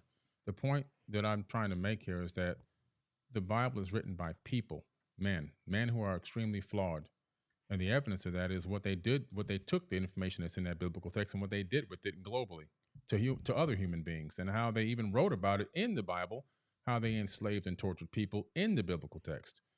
So in that case, even in the book of Deuteronomy, which is one of the most brutal books out there, where everything is given okay to rape women, kill children. If one person talks against your Lord, go to that town and kill the whole town, burn Yeah, the he town was down. so It's brutal in the just too Old much. Like I Testament, said, or turns people into salt and stuff. the killing in the Bible is not being done by Satan. That's why I don't care about. I don't believe in demons and all this other kind of stuff. Moses goes to the top. He talks to God. He gets his tablet. The first commandments are, "Thou shalt not kill." He comes down. As soon as he sees the people making a golden calf, he kills most of them. It's just like, come No, on. I mean, it's just and ridiculous. I've learned with some of these stories how it correlated with kill your first son related to then what happened with Jesus. But I'm still like in my head, they're like, that's so beautiful. He was willing to sacrifice his son as God would. And I'm like, I don't believe that's that's so beautiful. mean that God, I don't believe it's beautiful. like, You have to Jesus understand. changed my whole story. No, when I'm in heaven, and I don't believe God is irrational because would be smarter than every one of us to be able to literally create everything. I would be like, God, I don't like, why would you tell that dude to kill his son? I don't see any benefit in killing Like your what? own kid. And then I think right at the last second, he's like, I no, it's cool. I was just yeah. testing your faith in me. It's like, that seems psychologically, um, to me, when God's like, kill your own son, but then at the last minute, It's sadistic. don't do it. That's Oh man, you Abraham. proved your faith to me. I Talking would be about like, Abraham. God, isn't there like I don't feel like you need to do that to a person. I don't think that's such a beautiful story. And I'm talking as a Christian. There's a lot of things with the Old Testament I I struggle with, but it doesn't change my overarching beliefs. And I think there is things that are written in maybe misinterpreted that aren't as important as the bigger things, like the crucifixion and stuff of Jesus. Like, I'm hoping to God that your methodology of proving that is right compared to Billy's in that specific scenario. But in some of these other things, like, I almost rather them be disproved that God killed his that God and I've heard a lot of these different answers and stuff, and I know God gave us free will, and I understand all that too, but it's just like the God of the Old Testament and Jesus, it's hard to believe that they're the same person. Yeah, can I? Sorry, I cut out quite a bit Yeah. there, and so I think I And missed a then large I'm portion. not, So yeah, I yeah, keep apologize popping for off, that. Wes, and I'm just, I might get to say a lot of stuff that I want to say. Go ahead. I'll shut Yeah. up. So Actually, let me just say this. So the most quoted verse of the Bible in the Bible is a version of Exodus 34:6, which fundamentally describes who God is, that he's compassionate and loving, full of grace and mercy, and abounding in steadfast love. And so, in fact, if you read the book of Jonah, the beef that Jonah has with God, the reason why he doesn't want to go to Nineveh is because he believes that God is so loving that if he tells the Ninevites to repent and they repent, God is going to forgive them. So fundamentally, we have the picture of God consistently throughout the Bible, both in the Old and New Testaments, as being a God who is rich in love and mercy and abounding in steadfast kindness. And so we want a God who is just. And just to speak very briefly to the slavery issue, I mean, Leviticus 25 condemns by death the man stealing. So stealing someone and selling them into slavery. And the fact that the 10 Commandments are prefaced with, you are a nation who was slaves. You know, I'm the God of Israel who brought you out of Egypt. So there's a fundamental difference, and there's lots of literature on this. I would encourage people to read my friend Paul Copan's book, Is God a Moral Monster? He's written some excellent stuff. He's also written on Did God Command Genocide in the Old Testament? He's a leading expert in the field of a comparative analysis of ancient Near Eastern war literature. And so there are very coherent explanations for these things, and that slavery within ancient Israel was very, very different from what slavery around the ancient Near East was like. And on top of that, once again, when abolition movements happen, what's that? Sorry, Billy? I said slavery continued on throughout the Bible with no problems. But it was always undergirded by the fact that this was not the ideal, that this was something that should not be done. And even slavery within ancient Israel was fundamentally different than slavery around the ancient Near East. This is not a contested fact. You can look at the scholarship of individuals like Wright, who's written extensively on this. He's an ancient Near Eastern ethicist, and there's vast difference between the law codes in Leviticus, Deuteronomy, and Numbers, and something like the Code of Hammurabi, which puts people on a tier system and gives different punishments depending on where they are within society. That's not true in ancient Israel. If you were a king and you stole somebody and you sold them into slavery, they would punish you by death. But you steal somebody else's slave. You can't steal somebody else's slave. That's not a good thing to do, right? The point that I'm making here, I got to say something before I get out of here, is the Bible is full of contradictions. The biggest problem that we have is we're dealing with a civilization on this planet that is psychologically impaired. Human beings are psychologically impaired. This entire planet. We're living on an insane asylum. Earth is an absolute insane asylum. Mental illness has spread throughout the planet Earth like a complete virus. And when you take a text like the biblical text, knowing that human beings globally are mentally ill, this entire planet is a mental insane asylum, and I'm talking everyone, all 8 billion whatever number of people we have now are all mentally ill. And what I mean is there's different levels of mentally ill. We all have trauma that we're not dealing with. We all have internal issues. We all have situations that shadow work that needs to be done. And so, some people are at higher levels of mental illness than others. Most of us are functional mental illness people. But when you take a look at the biblical text and you start going through this information, and it's the way that it's laid out, it becomes a proponent of more divide and conquer tactics. It becomes a proponent of racism. It becomes a proponent of slavery. It becomes a proponent of all these things that are dark and ill, including murder and killing in the name of God, which has been done how many millions of times. So my thing about the biblical text is it actually authored by the creator of the universe, or is it authored by the dark forces of, maybe, if this Satan is real, Satan himself? And the reason why I say that is because all knowing, all loving God, omnipotent and omniscient, that is creating not only this universe, probably most likely multiple universes, because a creator never stops creating, especially with infinite power, is now at some point going to author a text that is going to allow human beings to misinterpret it and take it in his name and begin to slay people, torture people, and enslave people worldwide, to claim that you're chosen ones, to set up a state of chosen people, and then to even claim that you have chosen land, and to torture and kill even more people, women and children, in modern times, still going on till this very day.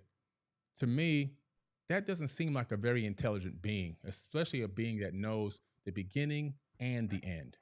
So if you know the beginning and the end, you have a certain level of foreknowledge.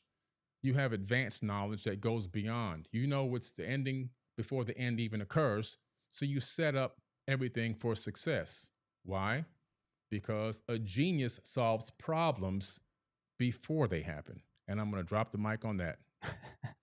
with some of that too, I think came back on. Yeah. Um, I got to get to this meeting. yeah, there's old stuff that it's hard to comprehend, but the thing that again continued to change my life was Jesus, and the core of it was love conquers all things. I can't miss this. So This big yeah, breakdown. keep going. All right, brother. We Thank can you. do a follow I up. really appreciate it, Billy. Thanks so much for interacting.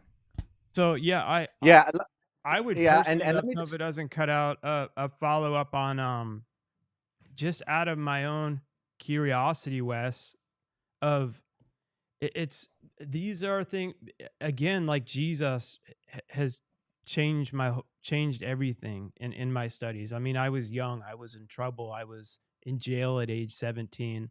Um, it changed my whole life, and everything Billy was just talking about. Yes, of course, we all know people are broken. It's yeah. Jesus that has helped me through all of us. We're never perfect through my brokenness. And there's so much more love than so many people know. And it's unfortunate that some of this stuff has caused, people can pull something and there is anger, and there's truths to what he was just at least talking about there when you were cutting off about the wars and everything too.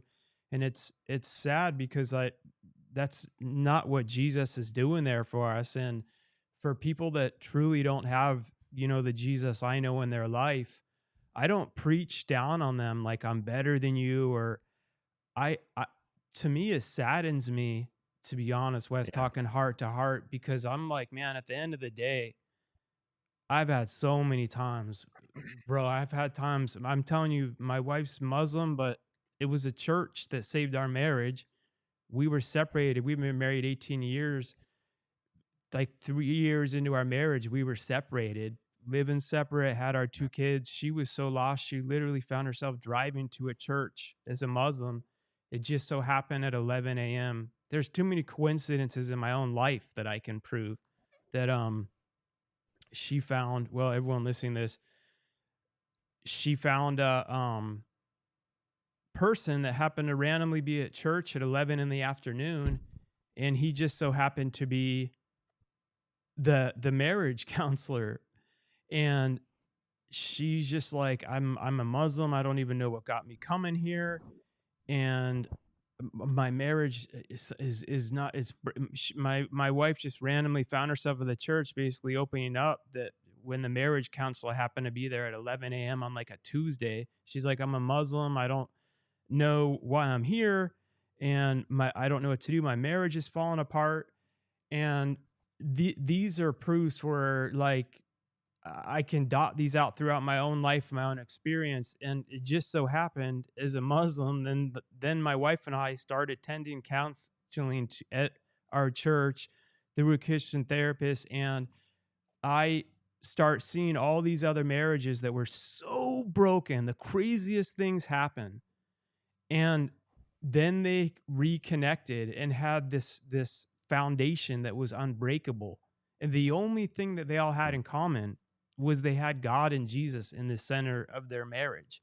And by the way, now my wife and I have been married for 18 years, and she has struggled internally with the Christianity, how that saved our marriage, and being raised a Muslim and stuff. And that's a whole other conversation. But my point is, like, God is orchestrating.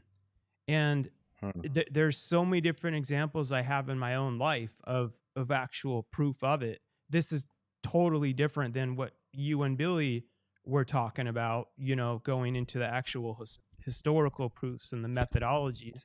This is more of my own testimony that I'll have to share on a whole other show one day, to where sometimes people get into was Jesus this color scan or that, and I'm like, at the end of the day, I could care. That means nothing to me. All I know is Right. when I was down and out and in jail and nothing, he's like, Mark, I still love you even in jail.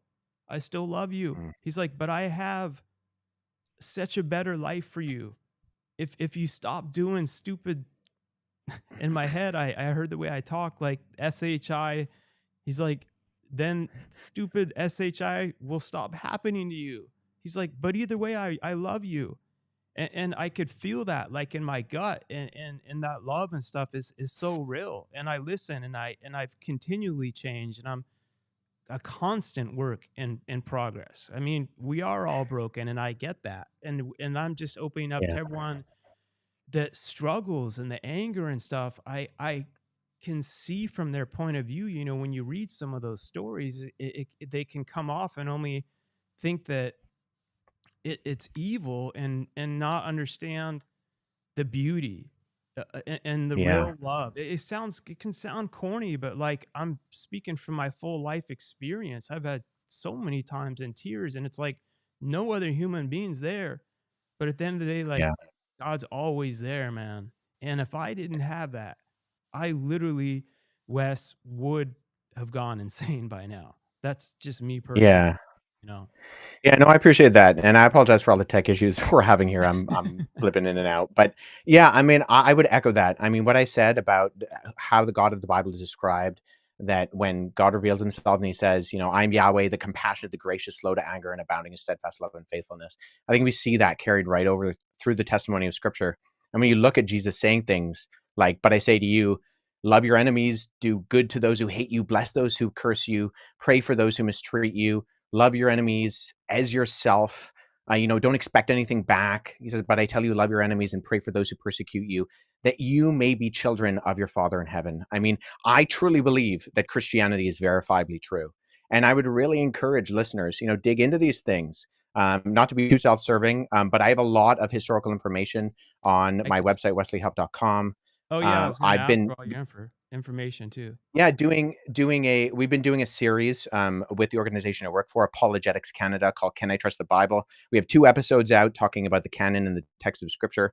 I'm going to be going in 2025 to hopefully a number of other countries and exploring even some of these Old Testament stories, going to the locations where they happened overseas and talking about, how do we deal with some of these more tricky texts and the historical reliability of them. So I'm not afraid of the nitty gritty here. I want us to understand those things. And so God has changed my life, Mark, just like He's changed yours. And I really appreciate Right. that. And I appreciate Billy being willing to come on and interact. I think Billy's a great guy. I just think fundamentally. He really is, Wes, to tell you. And I told him, um, I love him so much. I didn't want him to feel bombarded, but he's respectable. And I told him, I was going to have you on. I Yeah, wouldn't just catch him off guard.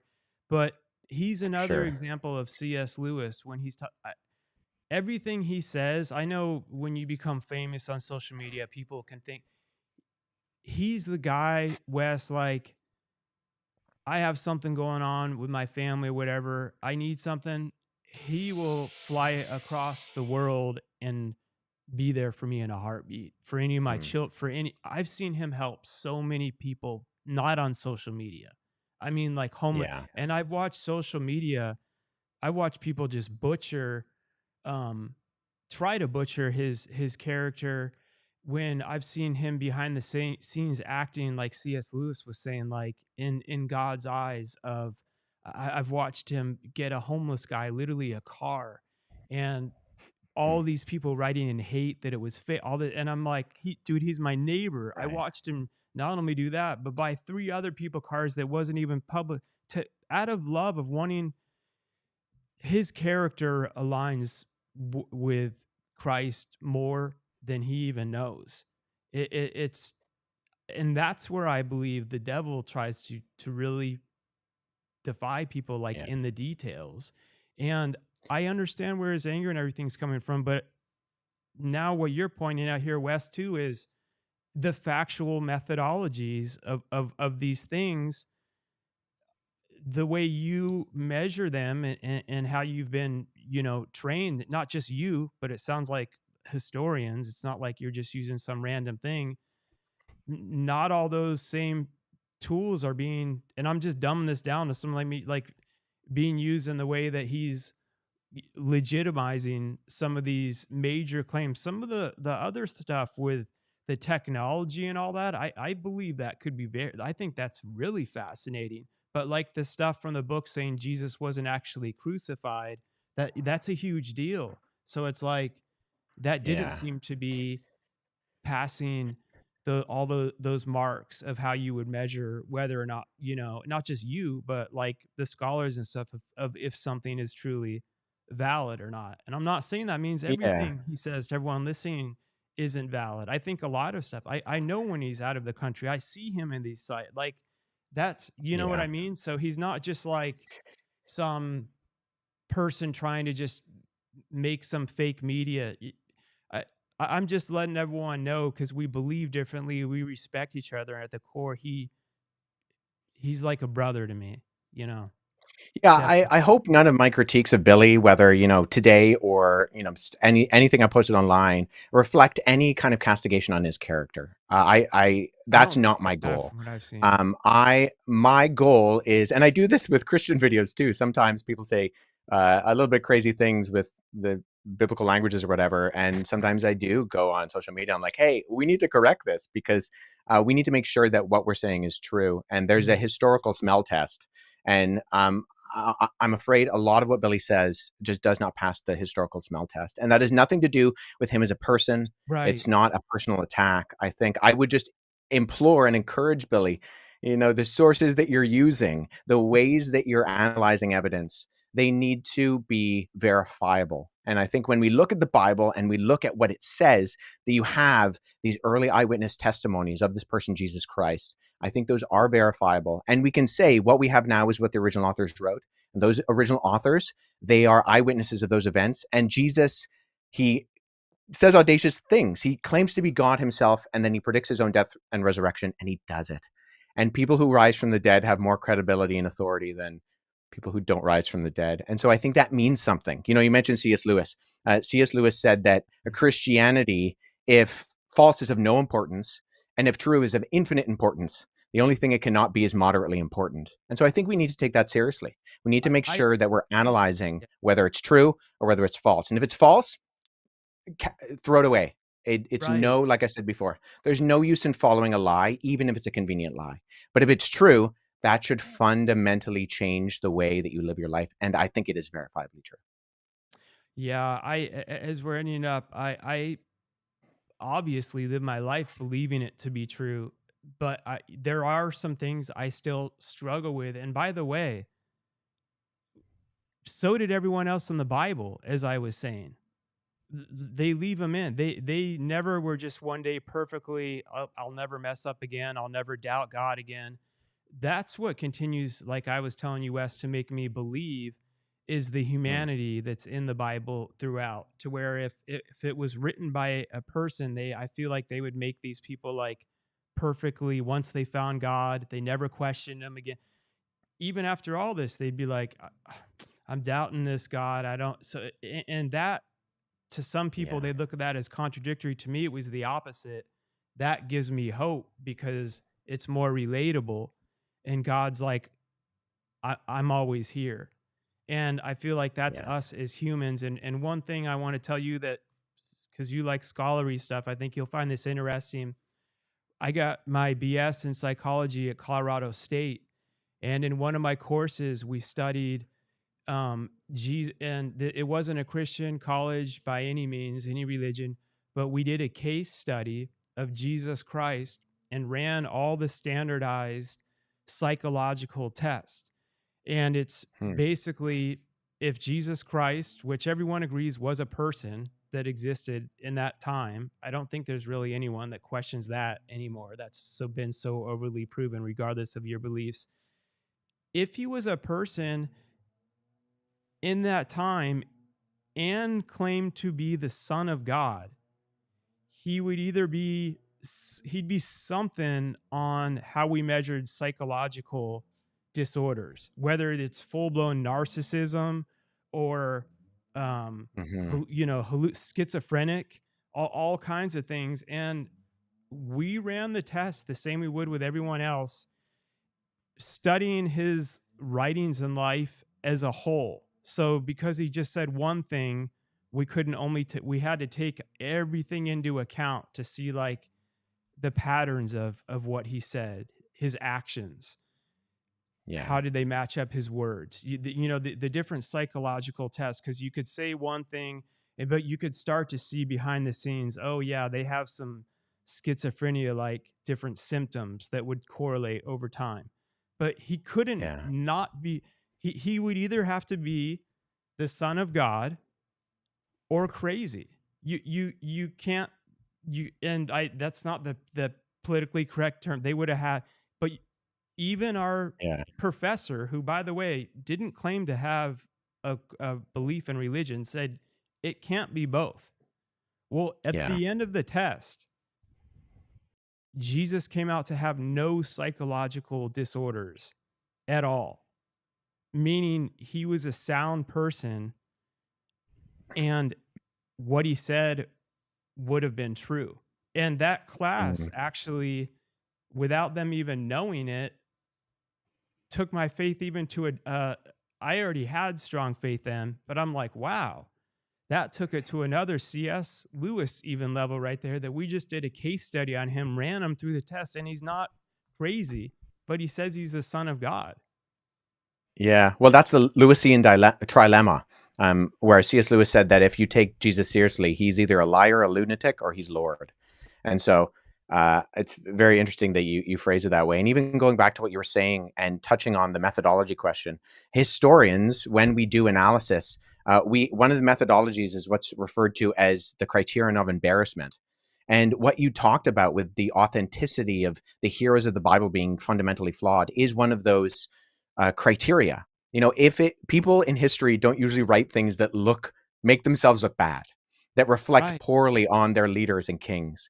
And I mean, you look at this when you look at the inscriptions from the ancient Near East, the Babylonian inscriptions, the Sumerian inscriptions, the Egyptian inscriptions, they always make the king, the pharaoh, look good, Right. because even when they lose battles, they spin it in this like political narrative. I mean, just like we do today with politics, right?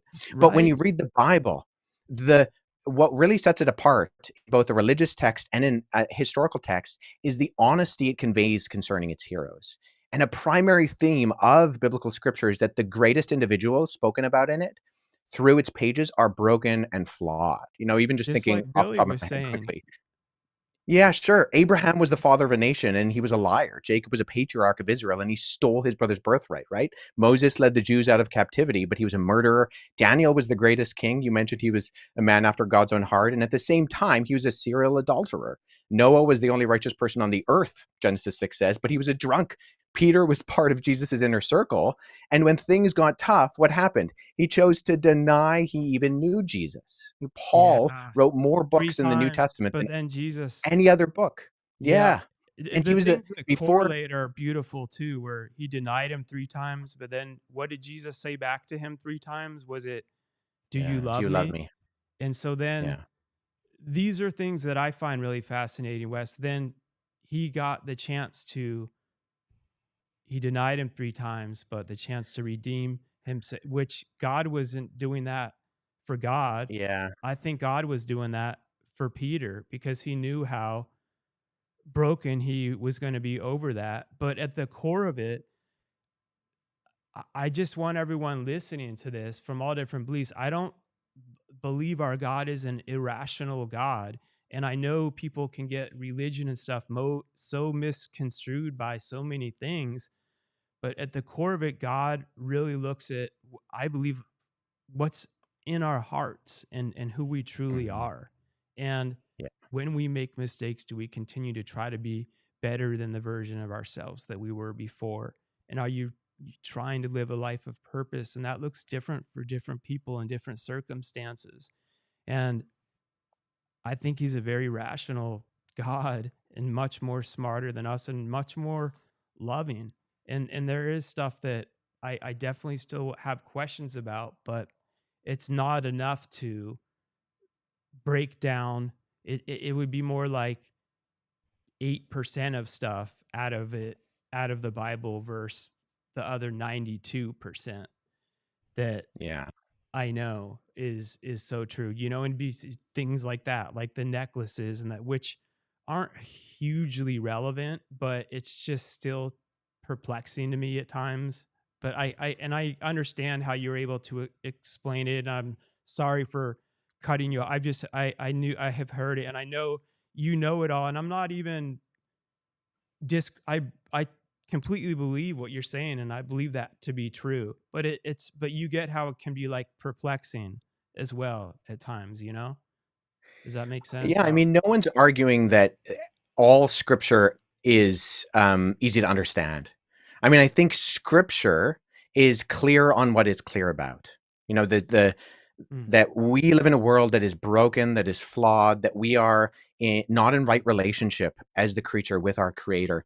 And, you know, you have this narrative of fall or of creation, fall, and then redemption and restoration. And I think that is clear. And that's not to brush over texts that are more complicated. I mean, the reason I have, you know, I have a home library with over 2,000 books, with, you wow. know, almost 2,000 years of historical writings. Is that people are wrestling with these things, and I think that's okay. You know, Mm, God is big enough to handle our doubts, and he's big enough to handle our wrestling, and I think that's a good thing. I think the fact that God made us with a mind and then calls us to love him with all of our heart, soul, and mind means that God wants us to explore. And let me just finish right. off on this. With free will. Is that, you know, you look in there's a book of the Bible called the Psalms, right in the middle of the Bible, and Psalm 23 is a very famous psalm. You know, the Lord is my shepherd; I shall not want. He makes me lie down in green pastures. The psalm immediately before it, Psalm 22, starts off like this: my God, why have you forsaken me? Why are Yeah. you so far from me? And you know what? The one thing I really moves me about the God of the Bible is that the same God who sees the person who says, "The Lord is my shepherd, I shall not want," and the person who says, my God, why have you forsaken me?"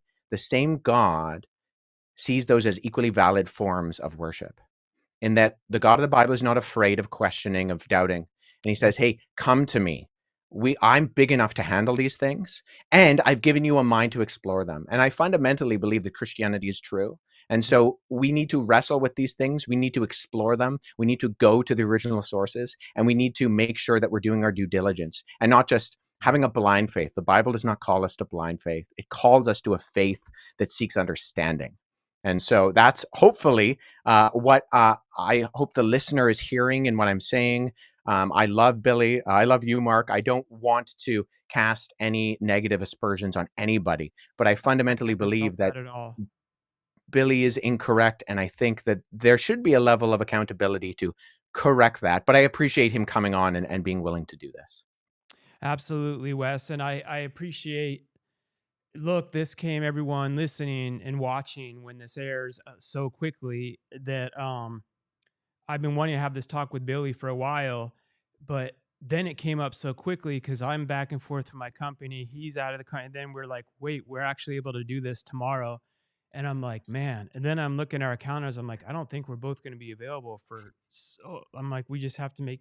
And I was praying. I'm like, I could talk to him all day about my beliefs, his beliefs, but half those books and stuff, I would be looking up on Chat GPT, like, what is it?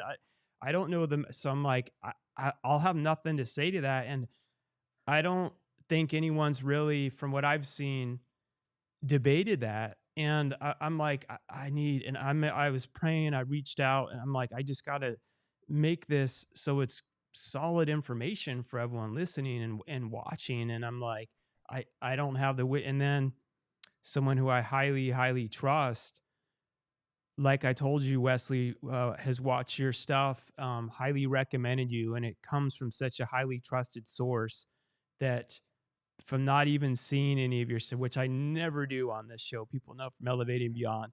I, I watch people's stuff, I'll pre-screen them. From knowing that and him as a source, I'm like, all right, I believe that. And I told you this, Wesley, too, but I think it's important for you to know to keep pushing you to do what you're doing.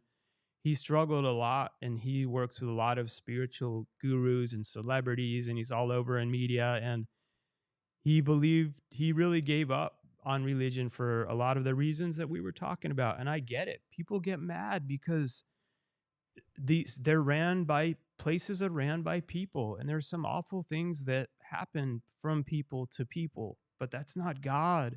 So I get where the anger can come from. I don't stand here on a Hmm. pedestal and act like everyone. I understand they're going through these things and why they get angry.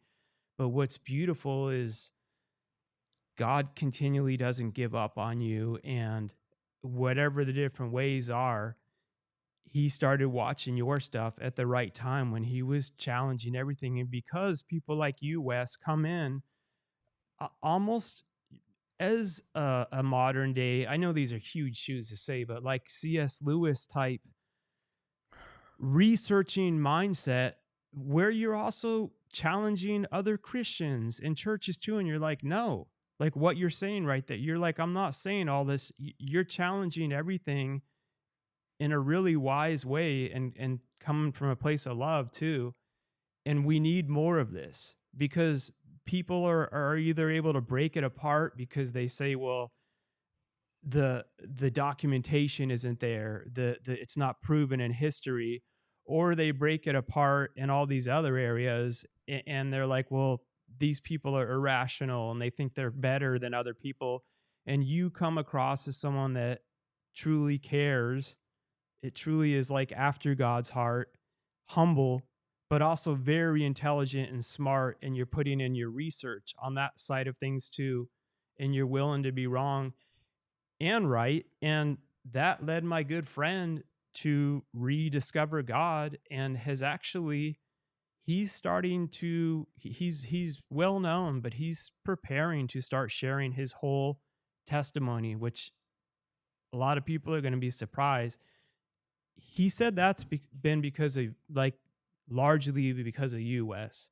And I gotta let you know that, my man, because that's that's why we're here, right? It's to fight the good fight. It's really to help people understand and connect that are watching this and listening to this. That Wes and I are on here. Wes isn't on here trying to be a hater and hate on Billy at all. I think you're really just trying to check. I don't think you're just looking factually for what you're finding things to be. And we need more of this. And I don't Yeah. think we see enough of it. On people just pull these sensationalized clips out of everything. They will from the show too. They could edit this any, not, we won't. We'll air the whole episode and we'll do clips to lead them back to the full. We don't edit unless there's like a gap, but we don't change stuff. We make reels and all that good stuff, but people see too much of that and it throws them off. And there's so Right. many people that have been taken away by these people who I know tons, and that they see him on social media as one persona or these huge preachers or something. Behind the scenes, they're a totally different person. And when you meet someone who is who they are, both on and off the camera, of course you're prepared, you're in the camera and we're all human, but overall your character and core values line up. People aren't used to seeing that these days, and we need more of it. So I just want to tell you to keep doing what you're doing. And I also appreciate you with pretty much no notice jumping on here for this show. And we'll definitely prearrange something for the longer term future to really do something in person. Hopefully all of us, cuz when you all sit together in person, you have time pre-show to talk and get to know each other, and you can really feel the energy and stuff too. And I think that's a special thing that needs to be done more. It's just it's not done enough in this day and age. So I Yeah. respect you for coming on, and I respect Billy for sitting there. And he didn't just like, I'm not doing this, I'm leaving. He was willing. He had to leave. He had a meeting at 1. So when he rushed off, by the way, he stayed on 20 minutes past it, just to let everyone know. He wasn't like, I'm leaving this West guys, but it was like, dude, Mark, his wife's texting him, the people are showing up at the house. So yeah. Yeah. Yeah. No, I appreciate that. And I appreciate you reaching out to me. And that encouragement that you shared. Let nobody think I'm anything other than in the same boat as yourself, Mark, and everyone else, or sorry, Billy and everyone else. We're all, apart from the saving work of Christ, we're all on the same page. And it's only by not anything I've done, but what Jesus did, Mm, uh, that leads me to where I am. And so it's a position of humility that mm, I get to do what I do, even to begin with. It's not because I'm anyone special. I'm certainly not. But God has led me along in order to equip me to where I am today, working with the people I do at Apologetics Canada and being able to do the academic inquiry that I have the privilege to be able to dig into. that's cool. To be honest, we finish up. You guys, you and Billy have a lot more in common than he. If you guys could unify one day, and that's what the devil doesn't want either. That's a powerful force, because you guys both remind me of like Indiana Jones, each in your own different ways. You're going and you're seeking the knowledge. He goes everywhere, and he really believe he goes in there, he explores all that. He really is seeking knowledge, and that's a beautiful thing. So I appreciate all this. Again, everyone, it's Wesley Huff. Instagram. We'll have it all in the show notes at Wesley Huff. Your webpage again. And then Billy Carson, of course, Forbidden Knowledge, has a TV network, the show. He's all over the place. I mean, if you watch any of the podcasts over the past 6 months, he's been on pretty much everyone you can, Joe Rogan, everywhere, everything. He's doing amazing things, everyone, too.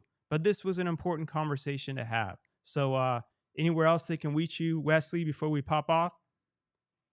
Yeah, wesleyhuff.com would be the one-stop shop. Any of my other socials, or the podcast that I sometimes jump onto, or the videos that I do, that can all be found there. Awesome. Thank you so much, my good man. And thank you so much, Billy, and everyone. Never settle, never give up, and keep elevating beyond.